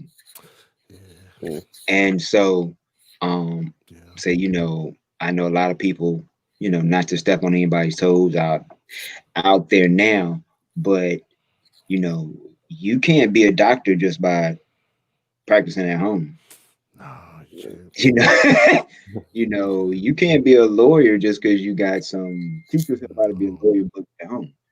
And so like music is kind of the same way. Now, what that means is that say, like, do you necessarily have to go to school for music? No. Maybe not. No, you don't. But you do have to have some type of form of training. And these people who are at a certain echelon level, Chucky Booker, Angela Winbush, Prince, Quincy Jones, whomever, they spent a lot of time gigging, working, doing stuff, playing in church, like those type things. And when you they got outside of their bedroom or their parents' room or their basements, they would have you. And so when you learn music, you learn what's going on in this song. Like, oh, this song has a bridge. This song is a 2-5-1, thing. This song has this. Oh, these are what the background vocals are doing. This is what the bass is doing. And then as you take apart a song and learn, and learn to what makes it work and play it, you begin to add those things to what you do. And like what you said earlier, it's like a testament to like there was a time period where Clifton Davis of Amen fame, before he was an actor, he was a songwriter. Oh yeah, he wrote Never Can Say Goodbye. He wrote Never Can Say Goodbye. Now, hey, come on, man. Did you see him playing on the piano on a track? No. He wrote the song. He just wrote the song. Like Quincy Jones, he knew how to pull. He could write stuff out, but he knew how to pull like people in. And so, like to Angela Winbush's testament, she knew, from her training, okay, Stephanie, let's do this. Let's try this here. Let's do this here. Let's do this here. And so you kind of see those things. And so I'm just saying that if that's what your calling is, and then that's what you want to do, like keep that in mind. Doctors don't learn to be doctors in their room. You got to get out and do some stuff. Lawyers don't learn to be lawyers in their room. And I'm not trying to beat a dead horse. I'm just saying, you go do it. You got to get out and kind of, it's ways to go about it. You don't necessarily have to go to school, but you have to get some type of formal training or training to kind of, help make your stuff better. And that's, say in my opinion, that's a large reason why like people have these things like with music now, like, not really finding it that enjoyable. Well, it's because what we've done is we've said, and especially, social media amplifies and magnifies this. We've said everyone has an opinion, which is true. Everyone does have an opinion. That is true. However, what we don't do is we don't make a delineation, or we don't do a good job of making a delineation between an informed opinion and just You just saying something. You just saying something. You know, and the other thing that we don't do well nowadays is we don't deal well with criticism, right? So everything is everyone's hating, everyone's a hater, and it's like, no, you do realize that a lot of times, sometimes when people are giving critical analysis of something, they may see something in you and they're trying to make it better, or they're trying to say, have you thought about doing it this way, or have you tried doing, you know? And we don't. People nowadays just say, hey, I made this. It's great. Support me. And it's like, well, what if I think it sucks? Yeah. I mean, you know, it's funny. A musician friend of ours, I don't know if you know, Kevin Simpson plays sax. Yeah. Oh, he's freaking awesome. Yeah. Yeah. I remember years ago, we were talking about something like movies or something. And then I think the movie Biker Boys was coming out. Oh, anything with zzz after Boys in the Hood is going to and I remember asking him and Craig, you know Craig Suter. Yeah. You know, I remember asking him, hey man, y'all going to support Black family, go see Biker Boys. And they were like, didn't mean to laugh. Yeah. And then they were like, look, I'm down for the cause, but you know, everything doesn't need you know, support. And not that the film didn't need support. I understood what they were saying was that, you know, like we as a people have to get to this point to be like, no, you need to give us you know, okay, this is the standard and this is what you need to give us. Because I see people, I mean, you know, like I always laugh like when I see people talking about you know, like they were talking about the Tyler Perry movie on like Netflix with the bad wigs and stuff. Oh yeah. And all that. And so I'm like, well, okay, well, I mean, you know, and then rightfully so. Like, come on, bro. Like, I mean, man, you got this, you know, like this, you know, like, I mean, man, you have enough to kind of get some quality wigs. But on the other end of like the consumer, I'm like, okay, well, you know, if you go say that to him, I mean, you know, speak with your dollars and not with your, you know, your voice. You know what I'm saying? I mean, say, you know, I mean, so, and I think you're absolutely right. I think we've gotten to a point to where we don't, I mean, you know, how do you go from songs like That's the Way of the World to, you know, That's Like My Baby Daddy or something? You know what I'm saying? I mean, so, you know, and so now we could blame the artist, but somebody's out there making that stuff popular. Yeah, I don't think it's the artist's fault. You know what I'm saying? Like, I think it's, yeah, I mean, not their fault, but I think it's like, I think, you know, when I mentioned about like just, you know, talking about music as a commodity and the corporate dynamics, you know, sad to say, right? It's sad to say, but you have people and all that stuff about we, you know, Black lives, we, you know, all these corporations. I'm talking about music business now. Yeah. I ain't even trying to hear that, okay? Because I'm just not, you know, like there might be a few people in there that's sincere about it, but you know, but the bottom line is if you really want to make a difference, if you really want to show that Black lives matter, let's start being careful, or let's be concerned about what we're putting out as content. And I'm not saying that to say like on some censorship stuff. That's not even, I don't, you know, say whatever you want to say, but why can't we have, why is there not a balance? So if there's no balance, then you start to say, oh, well, there must be an agenda here. Because if there's no balance, but the other thing, to your point, Rick, one of the things that I think about with this, especially like this great last example, and we're talking about songwriting and production, here's the thing that people don't do, or some people don't do. They don't do enough of. I said it. Go do your homework. This is Angela Winbush, who I just adore. Like seriously, like this is, and not on some like, I'm just saying, it's just something about her spirit and the way she writes and the way she sings. I mean, you can hear on some of Stephanie's ad libs. That's an Angela Winbush. That's her ad lib. So she probably sang the demo. Yeah, she's like, here's the demo, learn this joint, whatever. But my point is, and why am I yelling in my house? I don't know. But my point is that you go deeper, right? You say, okay, you know, Renee and Angela, you study that. But then you say, oh, wow, she's a product of Howard University. She went to music school. Yeah. She went to music school. She was in school and in a group with Richard Smallwood.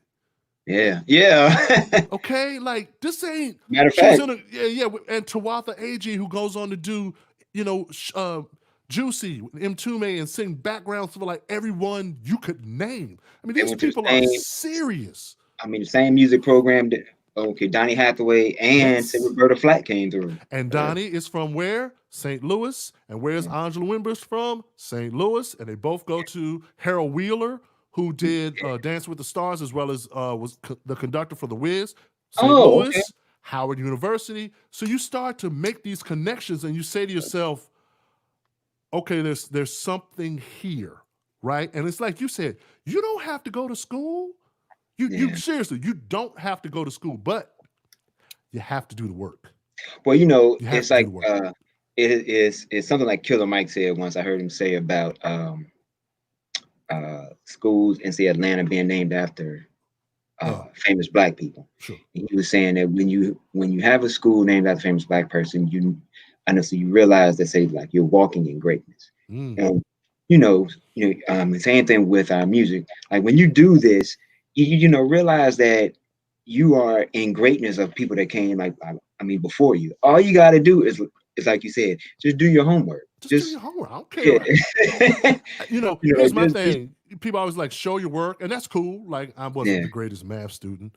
Yeah. But I'm like, I'm more of the variety of, oh, you got the right answer. So you must have you did something to arrive. Yeah. You did at something. This point. At this point. Let me get to this point. Yeah. So that's the oh man, this is great. Fire. So I'll make sure to clip that up and send that over to Miss Mills. That really wow. Like, and again, this is so it's like you said, Rick, this year is so interesting because you have all these things swirling around at the same time. So like you talk like diversity of thought. So Stephanie Mills is not New Jack Swing.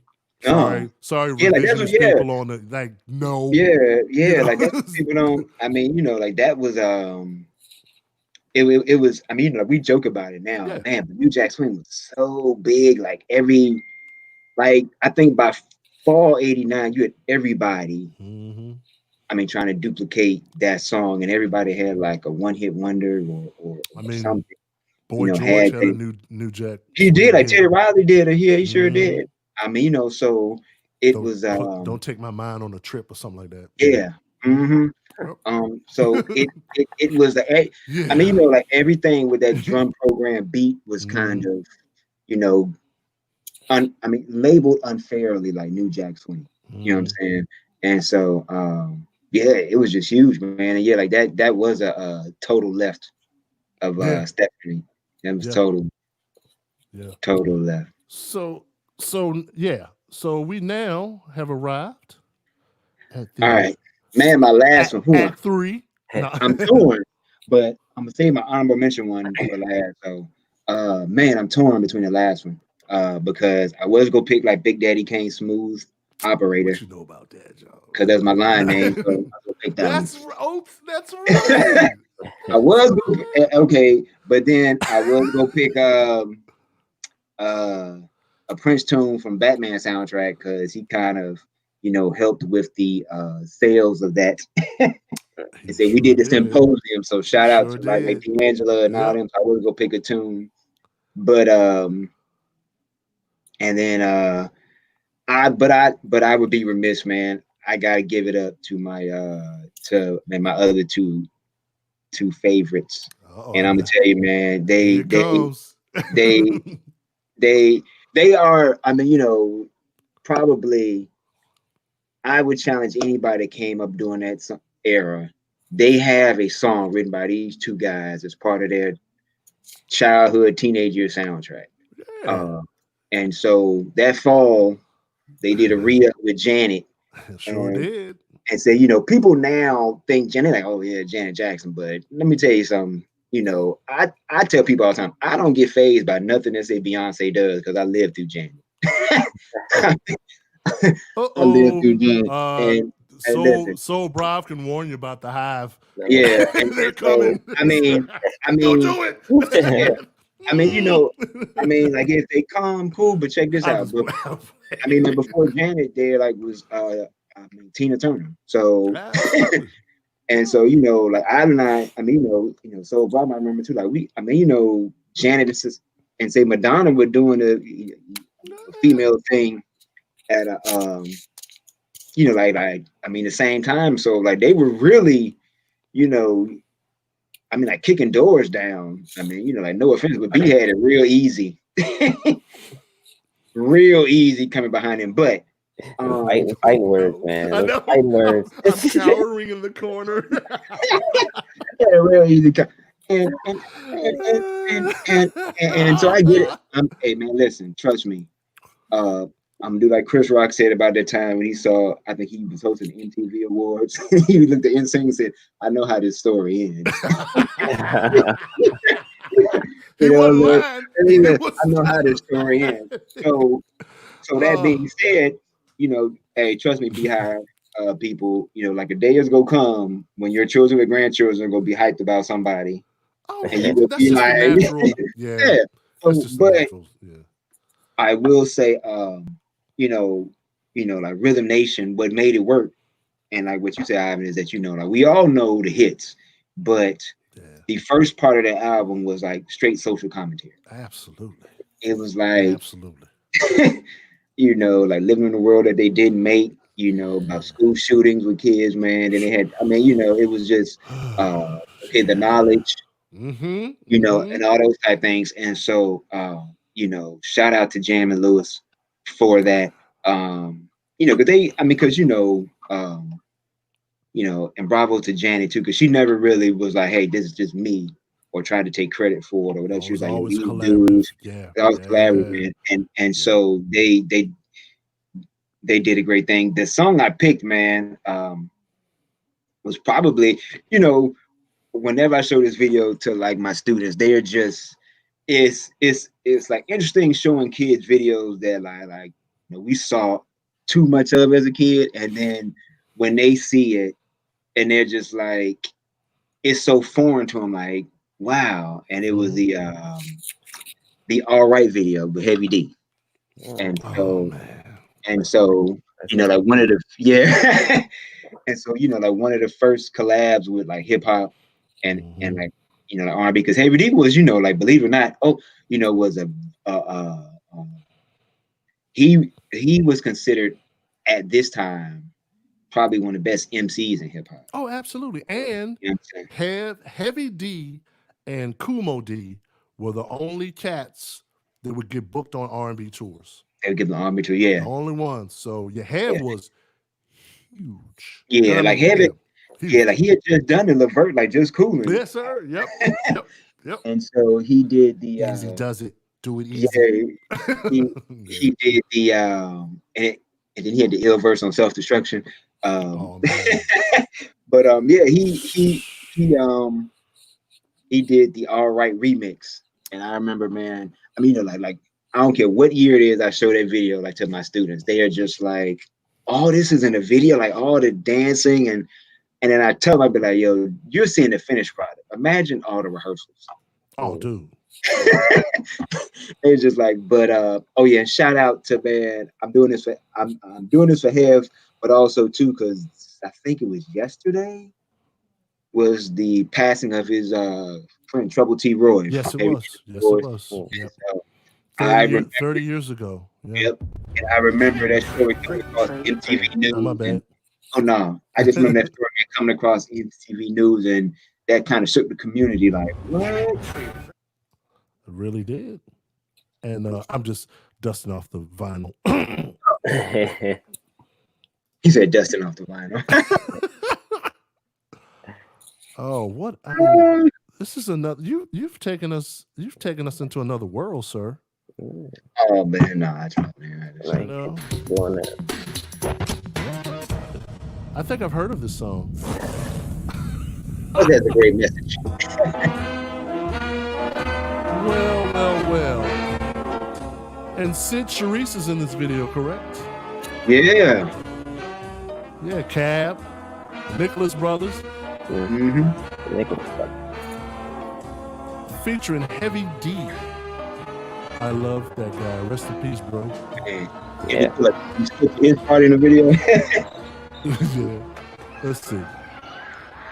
It's a whole movie, y'all. Yeah, yes. Yeah, again, only she and her brother were doing that then.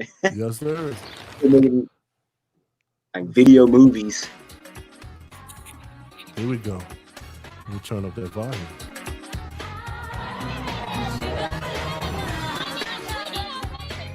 I don't think I've seen this in 30 years. Wow. Yeah, I'm being serious.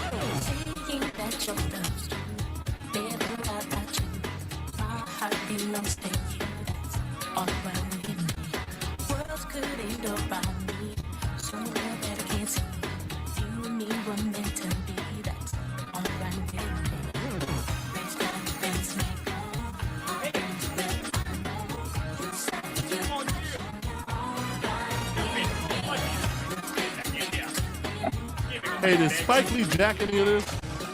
You talking about Malcolm X? He may have, man. I'm just He may have. have. Hey, look, it wouldn't surprise me.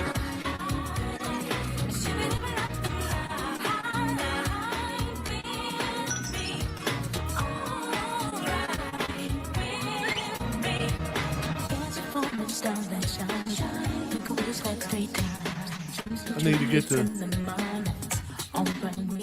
Where's Half's verse? Is it right after this?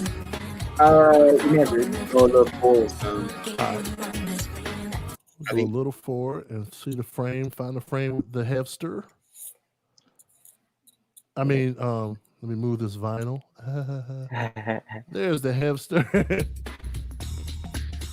Now being thick is a milkshake, or thin as a cornflake. I love you to death, but I express with a heartbreak. And anyone who cares about what other people talk about, I'd rather hear it from the horse's mouth. See, I Believe in.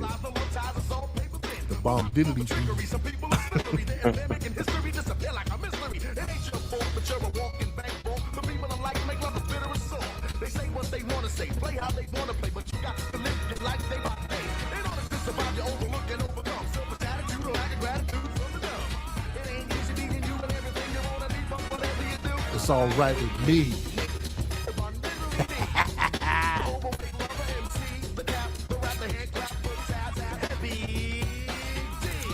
Oh man, listen. Yo, I still don't think cats really understand like how big that brother was, man. Yeah. Like, he's doing this, the daggone theme song to In Living Color. This is all around the same time. Man. This dude, And he was on the TV show Booker. Oh yeah, Spin off from 21 Jump Street. and the music was great. The Yeah. music was. I mean, because this is well, yeah, Guest spots 89 on a is a different big world. time, right? Yeah. Yeah. Guest spots on a different world. Oh, that was that was a great. Yeah. I really missed that, bro. And the thing about it, again, he comes. I mean, he's pertinent to the conversation, obviously, because we're listening to the remix and what he did. But it's just like Heavy D. All these cats represent like I'm not making people perfect. That's not what I'm doing. But I'm just saying like they're just on something different. Like just on a different like we just trying to. We just trying to be better. We just trying to show our best selves. We just trying to have a good time. It's positive is the vibe, So, and again, like I said, not perfect. I'm not saying that, but I'm just saying like just be on that.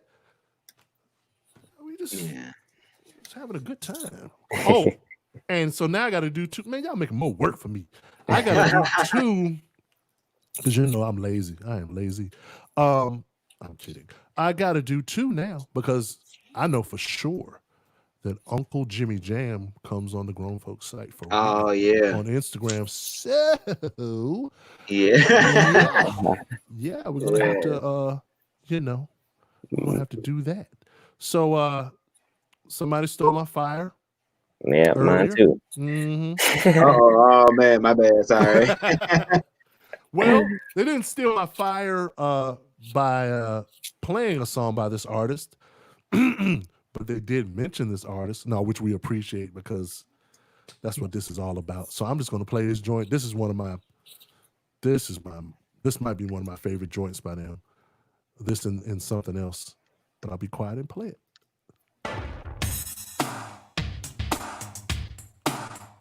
Oh.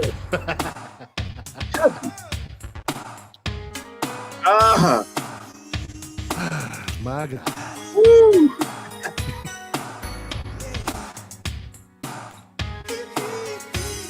This the extended joint.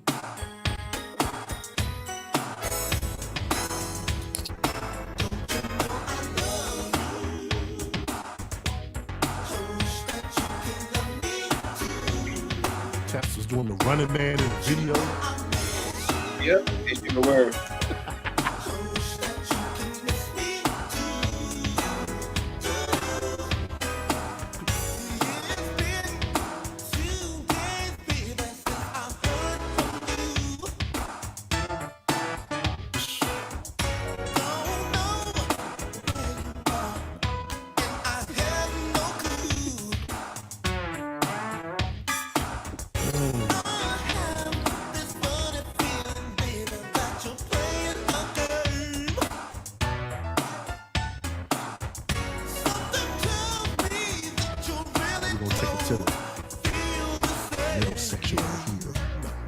The middle 8.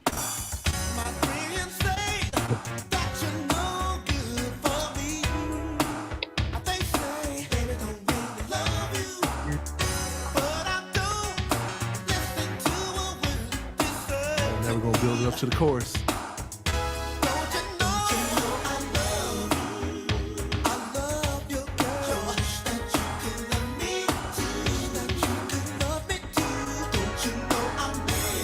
Man, look,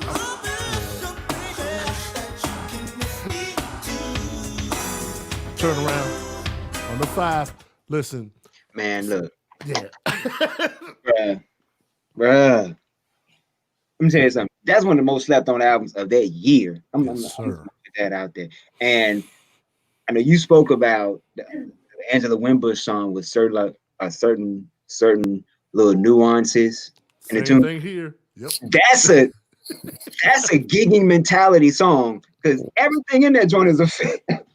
Everything in that joint is like it feels all over that tune, man. It's like that, and you only get that, from gigging with people because like I wonder if he did overdubs or if he just played it just like I'm just, you know what I'm saying? Yeah.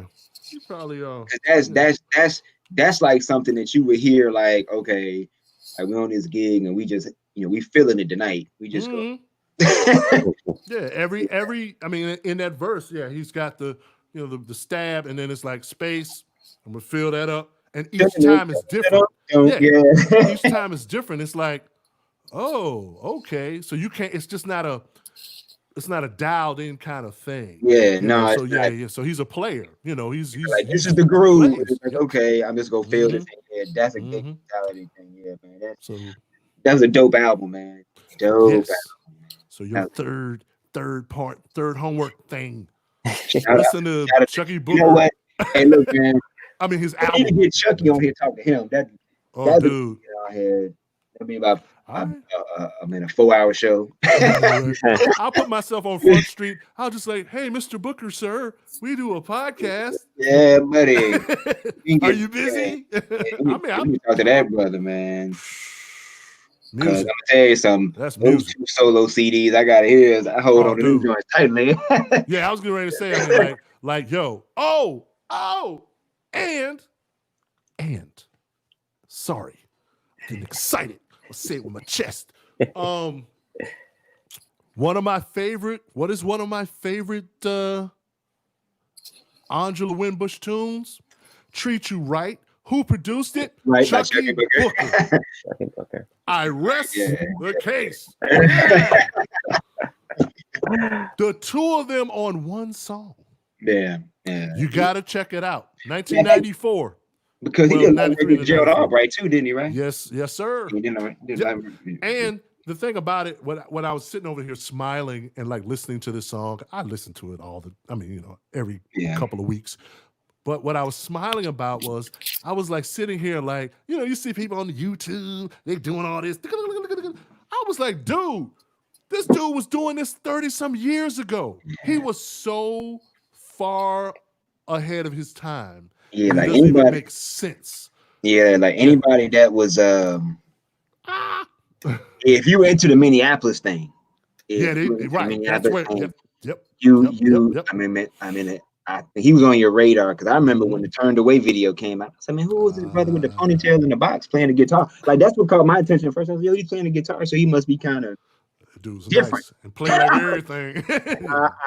I said, man, he must be worth checking out. I mean, just for that purpose alone, I was like, okay, he's playing the guitar. And then when I heard it, I was just like, oh yeah, he like we from the same like listening community. Yeah, exactly. Yeah. So it was dope. The bra. Great choice, man. Great choice. Oh, thank you. Yeah, and I will chop this up and put it somewhere where perhaps that wonderful sir can see it. Yeah. We're looking for you, so we already got in our sights. We got Chucky, come on, talk to us, brother. Stephanie Mills, talk to Jimmy us. Jam. Yeah. Come on, talk to us. I promise you, it'll be like a cookout. Oh yeah, we'll spring for the hush puppies. It'll be like a cookout, ribs and everything. No doubt. So, Mr. Brav, what do you have as your act 3? Man, my bag has been emptied, man. I had some options. I was gonna cheat because Red Hot Chili Peppers covered the Stevie song that year. Oh, that's I was gonna cheat that one. Good choice. That's a really good choice. I think that's what I will do, but I do want to give. So I want to do the Red Hot Chili Peppers song. Okay. Off of Mother's Milk, okay. And I'm gonna do that because it's just one of my favorite Stevie Jones High Ground. Yes, sir. But I want to give a shout out to Gangstar because I was gonna look over there as well. They premiere. It was like super. They did come out that year. Yeah, super influential. Their debut album came out that year. So, dude, I can't tell you how much I played Manifest. Like I was Manifest. Yeah, it's Yeah, but the pro black was real strong in '89. That's what everything was. Either you was pro black or you was gangster. Yeah, one of the other. I mean, I was black or you was gangster. When I heard the joint, and I was like, "Yo, that's a night in Tunisia." Like I was like, "How? What?" Yeah. Oh, I mean, we didn't even get into. You said, "Pro man, listen." X-Clan was out there. Yeah, that's what I was going to say. Poor righteous teachers. Like, I mean seriously, like dudes was like. I think I remember it went from gold chains to African medallions like that. Yep, just like that. It's crazy. Like overnight. And then like LL caught a lot of heat. but I tell you what, he did. But that brother got with Marley Marl, and that next year. Yeah.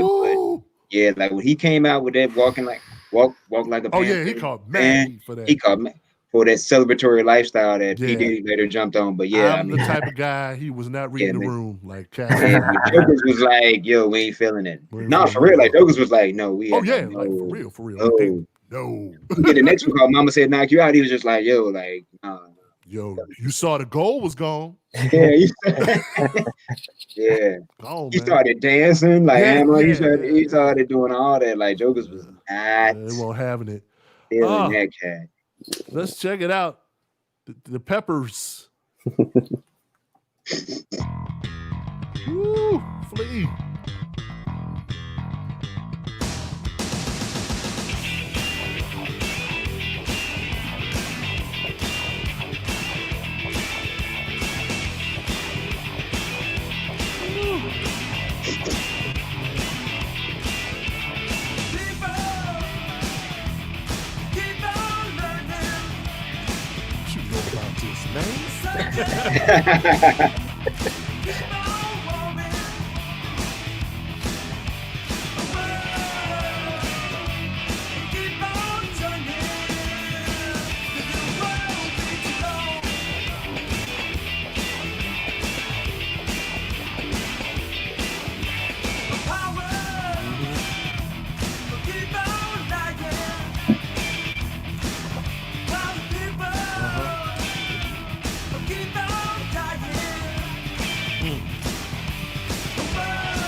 Uh-oh, here we go. soul.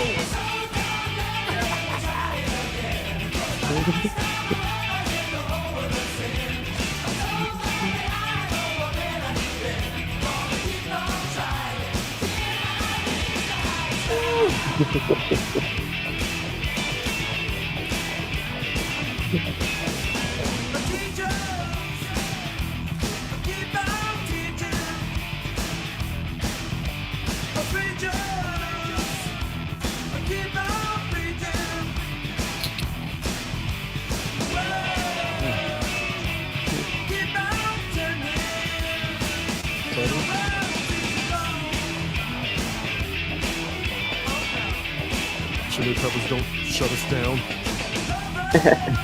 Steve. Yeah. Don't shut us down on the YouTube with the Man. I love that, man. And look, man, those cats, man, they have always never shied away from their love of the funk. And Yes, sir. Yeah. Sir. they, I mean, you know, like I know, like in today's climate, man, people are quick to say they're, what's the word? Cultural, cultural appropriators. Appropriate. Yeah, man, cultural There's a appropriators. difference. There's a difference. Yeah. And you know, like I mean, the people that they pick on, I'm always like, you got the wrong person. And yeah, not them cats. Nah, like they was working with George Clinton in '85. Like, yo, like, yes, sir. Believe that. So, you know, we lost them again. And Flea, but oh my bad. I know, but Flea has always. Yeah, Flea has always said, "Hey man, listen, I loved Earth, Wind and Fire, P-Funk, you know, this, that, whatever, you know, and in addition to some other stuff." So yeah, man, shout out to them dudes, man. Thank you for bringing that, and thank you for sharing that honorable mention. I think I have I'm not gonna play. I know we got the one song we have to play. Oh yeah. It wouldn't be 1989 without this song. Speaking of which, the anthem. So well, I got two things. Yeah. The first one, since we talked about, you know, that 1989, and then we were talking about just like black music, the scope of everything. What often gets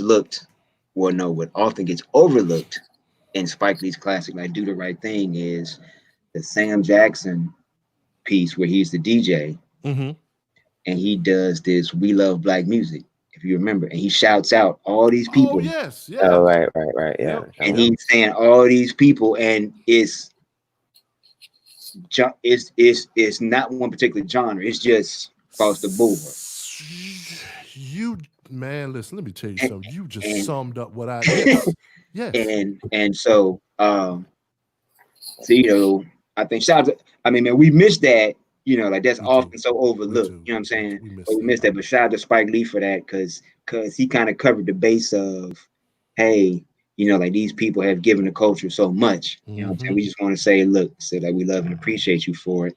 And so that's my one thing. The other one was I gotta piggyback off Soul Brav, because I was saving this for honorable mention, but I didn't know that he was gonna pick the song that he picked out of same artist. But my bad. Nah, man, it's cool. with I know, man, with everything going on, I know it's summertime, and so I know a lot of people do a lot of traveling. You know, for some of us, man, you get to go home, you know, see family and friends. But this year, you can't, because travel is kind of restricted. So, and in 1989, Stephanie Mills, she like me visited, because it was 25 years. Was it 25? It was 25-year anniversary, I think. The guy that did the Wiz passed away. Oh, Charlie Smalls. And she revisited and she redid Home. She did on that record. Yeah, it's on that. Yeah. And like Take Six is doing background and all that type of stuff. So, you know, that was my honorable mention tune for for everybody, man. So like, you know, like you missing your family members, man. You can't go see them, can't hug them. That is, you know, and all that type of stuff, man. Which I think, if I'm not mistaken, Charlie Smalls from my man TL Cross. You need to check him out on Instagram, dude. It's dope. Okay. the music commentary and the history. I want to say he said Charlie Smalls is from Queensbridge, Oh, really? from Yeah, from the home I of know somebody that was yeah, pivotal in her life with the Wiz had passed away, yeah, and so and yeah, so yeah. It might and have been she Charlie redid Smalls. that version, man. And so because like prior to that time, if you didn't have the like you had like the Diana Ross version, and then you had her version From the on cast album, yeah, the yeah. cast album, yeah. But she, they that remake with Take Six singing background was It's just like, beautiful. Beautiful. yeah, And I have to say this now. This is 89 going into 90. So it was really 90, but again, it talks about the tenor of the time. And since none of us graduated in 90. But anyway, so what yeah, happens is you have that with home being revisited. And then you have Melba Moore getting all these artists together to do a version of Lift Every Voice and Sing, yeah, they which did. was, I I know, thought it was cool. But, yeah, I mean, Bobby Brown is on it. You know what I'm saying? Like Bobby Brown at the height of Bobby Browndom is on Lift yeah. Every Voice and Sing. He still Take right. Six Don't is be on cool there. ways. Yeah, he's Bobby. I mean, which honorable mention, shout out to Bobby Brown, because even though Don't Be Cruel was released in 88, he is still in 89. Yo, He's he still, hot commodity. man, and he did the Buster's Hot- Ghostbusters 2, Buster's too, yeah, Ghostbusters 2 on our own. he And did, yeah. and he's what was he, because I think I missed it. Was he the first musical guest on Arsenio? Not If that not I the don't remember. if not the first week of the show, I want to say. Yeah. Because when he comes on Arsenio, that's the first time we see the Gumby. That Oh, was the first time okay. he had got the Gumby together, and of course I don't have a Gumby, I don't have anything. But Yeah, anyway, yeah, like whatever. yeah. I did not know that. Okay. Yeah, one of the Yeah. first joints. So, and just my honorable mentions. Just shout out to the whole year of '89. I think it was a great year of music because the music was so diverse. If you wanted to go into some stuff like you said, like kind of a chilled out nature with the Stephanie Mills or Anita Baker, giving you the best I got was still rocking in '89. Yeah. If you wanted Mhm. Luther Here and Now, is that right? Is it Here and Yeah. Now? Yeah, Here and because Now. he put that Yeah, double CD thing. Yeah. the joint that had Love Won't Let Me Wait and all that. Hmm. Yeah. So you got Luther, you got and then of course all the New Jack stuff. I mean, you got Guy and like all the Yeah, my kind of fantasy. groups that are like Guy, like Basic Black and I think New Jack's. I think yeah. Rex and Effects had come out. Rex and New Jack. Effect was out. Yeah. And then everything that was happening in hip hop, and you still had the residuals of like cats in the jazz world.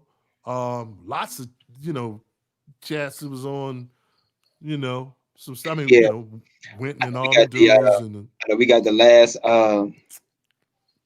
Miles was it Davis the last Parker Miller Miles? Yeah. album. Yeah. Yeah, Yeah. with Amanda. I mean, like I said earlier, man. Let me see, like if you're at especially like if you're in college, music hits you a little differently because you're, and it's like you're in a setting that's not as, unlike high school where everyone's kind of on the same vibe. In college, it's like multiple vibes. Yep.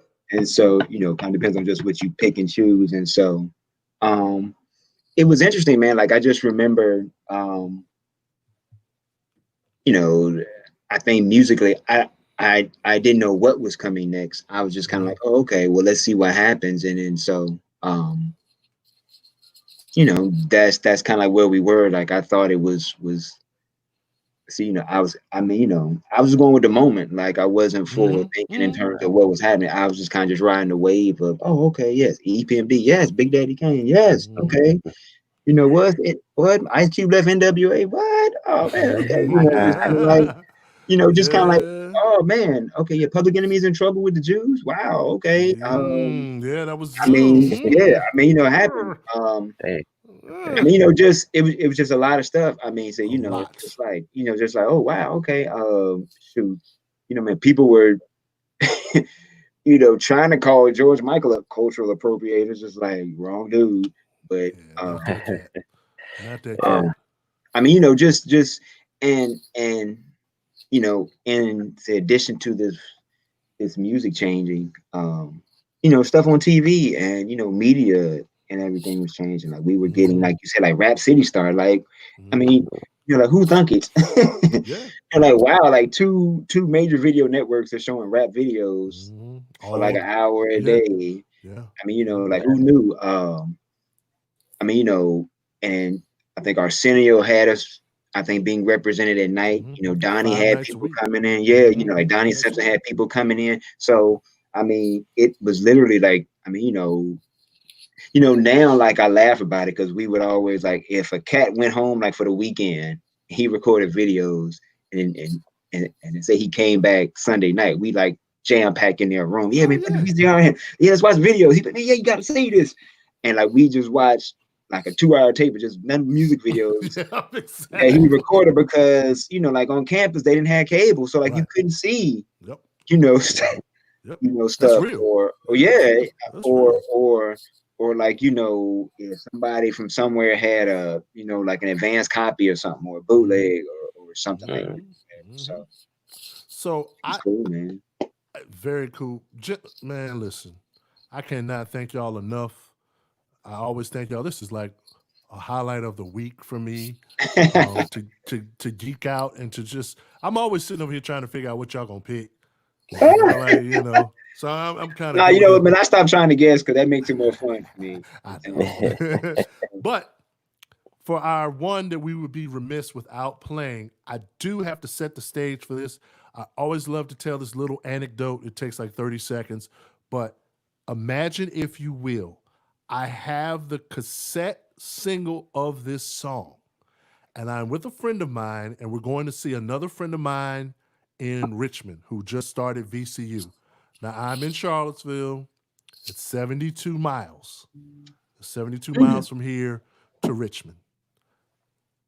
When I tell you that there's no exaggeration, that from the time I turned left on the 5th Street exit to get on 64, this song played the entire trip.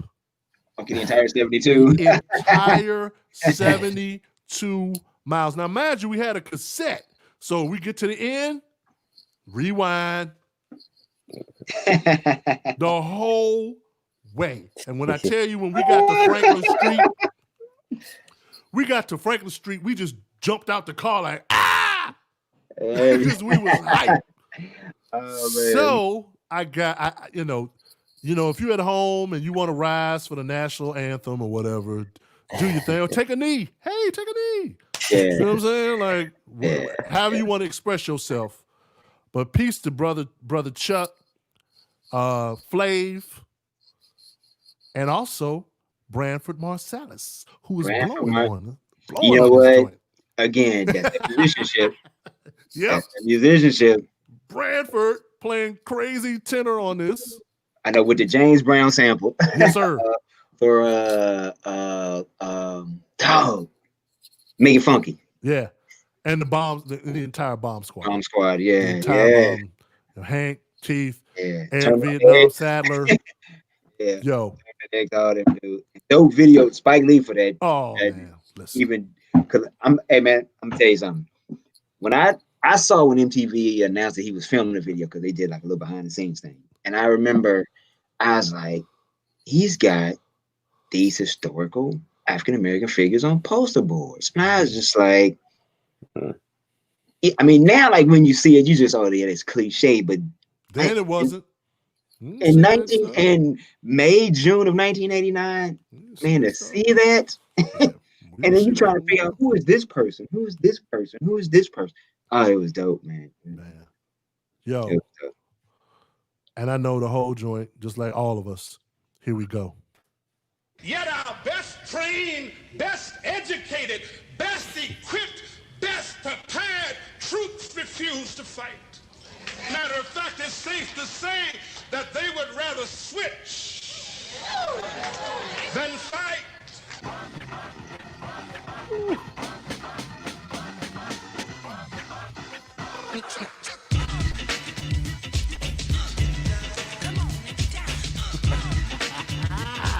Here we go.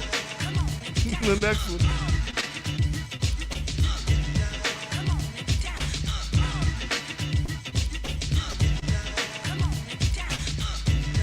Oh, this is the extended one.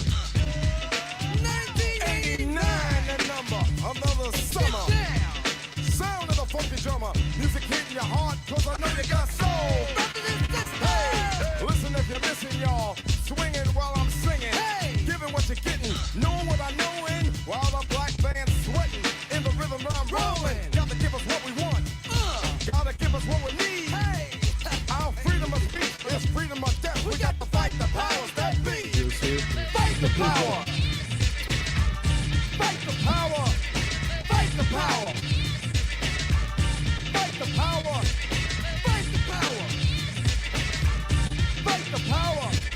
Fight the power. We got to fight the powers that be. As the rhythm's designed to bounce with calcium that the rhyme designed to fill your mind. Now that you realize the prize arrives, we got to pump the stuff to make it tough. From the heart, it's a start, a work of art to revolutionize, make a change. And Hall. We are the same, no, we're not the same, cause we don't know the game. What we need is awareness, we can't get careless. You say, what is this? My beloved, let's get down to business. Mental self-defense of fitness.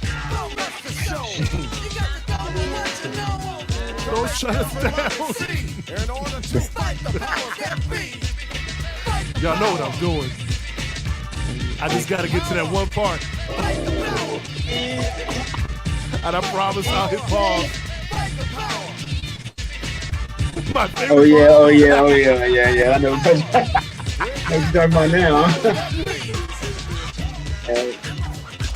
I gotta get to this part and I'll leave it alone. Thank you all for tuning in.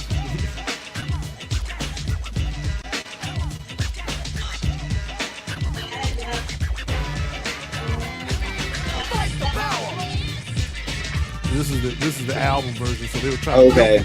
Oh yeah, they probably know that. Okay. Yeah, the album vinyl version on vinyl. Here we go. Elvis. Was a hero to most, but he never meant to me. Is he straight out racist? The sucker was simple and plain. Well, that set the tone. Yeah, we just we still out here. You know what I'm saying? We still out here dealing with the same stuff, and I just want to thank you all for being here today, us doing this. I also want to say to the audience that I hope we're able to give you a little bit of a slice of what 1989 felt like. I can say from my own experience that 2020 me and 1989 me, it should be, is very different. Yeah. And I will say that I see cats out in the streets, man, and I feel you, like 100%. Like I don't want anybody to take from, you're older, you're part of the. Listen, let me tell you something. That right there. And as the Ricker alluded to, Greek Fest, which I was supposed to go to and didn't at the last minute. Yeah. That's where we come from. We might have a little different ways of doing things, but same struggle, man. Same struggle. So we got to change this thing for real. Like, not even playing. So any final words from anyone? I do. I got something I gotta share with and man, you can edit this out if you choose to, Ivan. But more Beyonce slander? No. No, you can leave that in. I don't care. Oh, spicy. You can leave that in. I don't care. No, but this is so broad because I feel your pain. I remember your bus story the other. Oh man, what we did. Still hurt. So I have to share this with you because you're not alone. When I went to Virginia State, my dad knew I was like really into music and stuff. And so, I'd pack my guitar, my amp and all that type of stuff. And if you remember at the time, this was when CD radios had just come out. Yeah. Oh yeah. And I had gotten as like a graduation gift a CD boombox. So I was like, whoo! I'm like, I'm killing it. 89? In 89. I was like, what? I was like, oh, I'm about to kill him in the dorm. But my dad was like, yo, first semester, I don't want you to take it. Yes. He was like, I want you to focus on school. And I was just like, you got to be kidding. And I had just switched from like vinyl to CD like over the course of the year. So like most of the stuff I had was on CD. I still had a few, you know, like some stuff I bought on tapes. Like believe it or not, I bought a lot of hip hop on tapes because at that time, I mean, you know, like the Root City was kind of like disposable. It's like, you know, you didn't know how it was gonna be. So all I had was my tape collection. I get to the dorm, and so my roommate, you know, of course, you know, like you're learning how to like, you know, live with people that you didn't know. He didn't particularly want me to touch his radio. The problem with that was he only had 2 tapes. Keith Sweat's first album and Straight Outta Compton. Wow. That's the 2 sides of the spectrum. Bro. Dude, so and I'm gonna go ahead and say this. So for a music geek like me to every day from August to like December, he played that Keith Sweat on every night. Every night. And he played that NDA. Something wasn't right. And then he played that NWA joint every day. Now, of course, when he left, I don't, you know, I played some full confession. Yeah, I mean, you know, because I had a TV and say he didn't, so he would be like, you know, like he tried to hit me with the one time, and then I think you might have watched your TV, and I just was like, dude, you don't want me touching the radio. So I was like, yo, you gotta come to compromise. So we did, but man, he had them 2, bruh. I feel your pain. Like we talk about that bus ride. I promise you, I promise you, and this is no lie.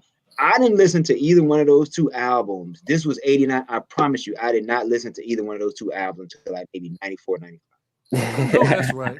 It was years before I could. Matter of fact, I still like to this day have not heard like Straight Outta Compton all the way through. Yeah. It's already in there. It's already in there. To this day, yeah. Like, I mean, to this day, I have not heard like I think like Make It Last Forever all the way through. To this day, like I still haven't. Yeah. You know, like when I hear a song, I get like, oh yeah, that's from that. But man, he played them joints all the time. I mean, every night. I was just like, dude. even one of his boys, like one time said, man, ain't you got some other tapes? All you got is those 2? Like, man, bruh. Like all the time, man. Like all and like I had stuff like I had the DOC, like and like I had like Heavy D's and them second one, you know. So I had some stuff that he was just like, I was just like, all right, man, you know. But yeah, I feel your pain, brother, man. Like that was 3 months. Like for anybody out there, man, listen, let me tell you something. You know, like for anybody out there that stayed in the dorm, like y'all know, hey, you know, man, from August to that joint's a long time. It's a long haul. And so, you know, but like I said, man, shout out to him, man. Like, you know, like it you know, was a learning experience. Yeah, and so, you know, me kind of gotta go through those things, man. And so, you know, I you know, hopefully I think he picked up some stuff. You know, like, hey, I need to diversify my music collection or yeah. Or something. But yeah, man, but to this day, shout out to that, but I have not listened to either one of those. Matter of fact, to be honest with you, yeah, it took like I would do certain songs from my like NWA, maybe like here or there as like a teaching lesson, but I haven't played like Straight Outta Compton from start to finish. No. Like Soul Brown said, it's in there. Yeah, it's definitely in there. So like, if you want to edit, man, say this out, you can. But I had to share that in terms of the context. We come to you raw. It's raw, people. Yeah, no, we ain't editing anything. That was dope. I mean, that's real life, and these are things that we face, and so it's good to hear that because that informs, you know, your musical sensibilities. Next week is a special week. We don't go too far afield because we're going from 1989 to 1988. Oh, we're going back one. Yeah, we're going back. Oh, shoot. So, shoot. Let's just say, I bet you some people are going to be going in others' bags, but you never know. 88 was a great year for hip hop as well as music in general, and so I'm very excited to see what people come to the table, bring to the table, and yeah, that's my year of graduating from high school. Man, I have a prediction that no one is going to pick Bobby McFerrin's "Don't Worry, Be Happy." Why was I just thinking that? I was just no offense to Bobby McFerrin because he has some other dope. great stuff. Yeah, he's dope. But "Don't Worry, Be Happy" was the number one jam. Yeah, I don't think anyone is going to be picking that one. And you know what? I'll end on this note, and no, this is no shade for my fellow Virginia brethren, but when they redid Fight the Power, you know, they had like Nas and all these cats for the BET Awards. I didn't see it, so I can't say maybe they did do this, but I wanted him to revisit the song, and like where he says the line "Don't Worry, Be Happy" was the number one jam. Oh, you want him to show some Pharrell's? Yeah, I just wanted him to say "Happy" was the number one jam. Yeah. Sorry, I just had to get that in. And hey, that would have been I don't ever relevant song again. I mean, it would have been relevant. I mean, you know, it is kind of like, you know, it would have been relevant. So 88. 88. Okay. Mm-hmm. So get 88. your I guess you get what kind of clothes you'll have your Sergio Tacchini sweatsuit. Yeah, your sweatsuits, your Filas, and your freaking. What was it? British Knights. Your British Knights. Did it British Knights. Some troop outfits. But yes. Troop jackets. Yeah. So for all of us here, Grown Folks Music, this is the 3x3 BTG Bridging the Gap podcast. Rate, subscribe. Tell your friends. Tell grandma. Grandma might like the show. Grandma might be a Keith Sweat fan. You don't know. So until next week, until next time, this is your love man, or my government name is there. We've got Soul Brav in the middle. Yes. Ricker. His government name is there. Yeah, all of my government names. So we really appreciate you all taking the time to share with us, and I appreciate you gentlemen for joining us and doing this once again, and we will see y'all next week. Man, always a pleasure. All right. Peace, gents. Yes.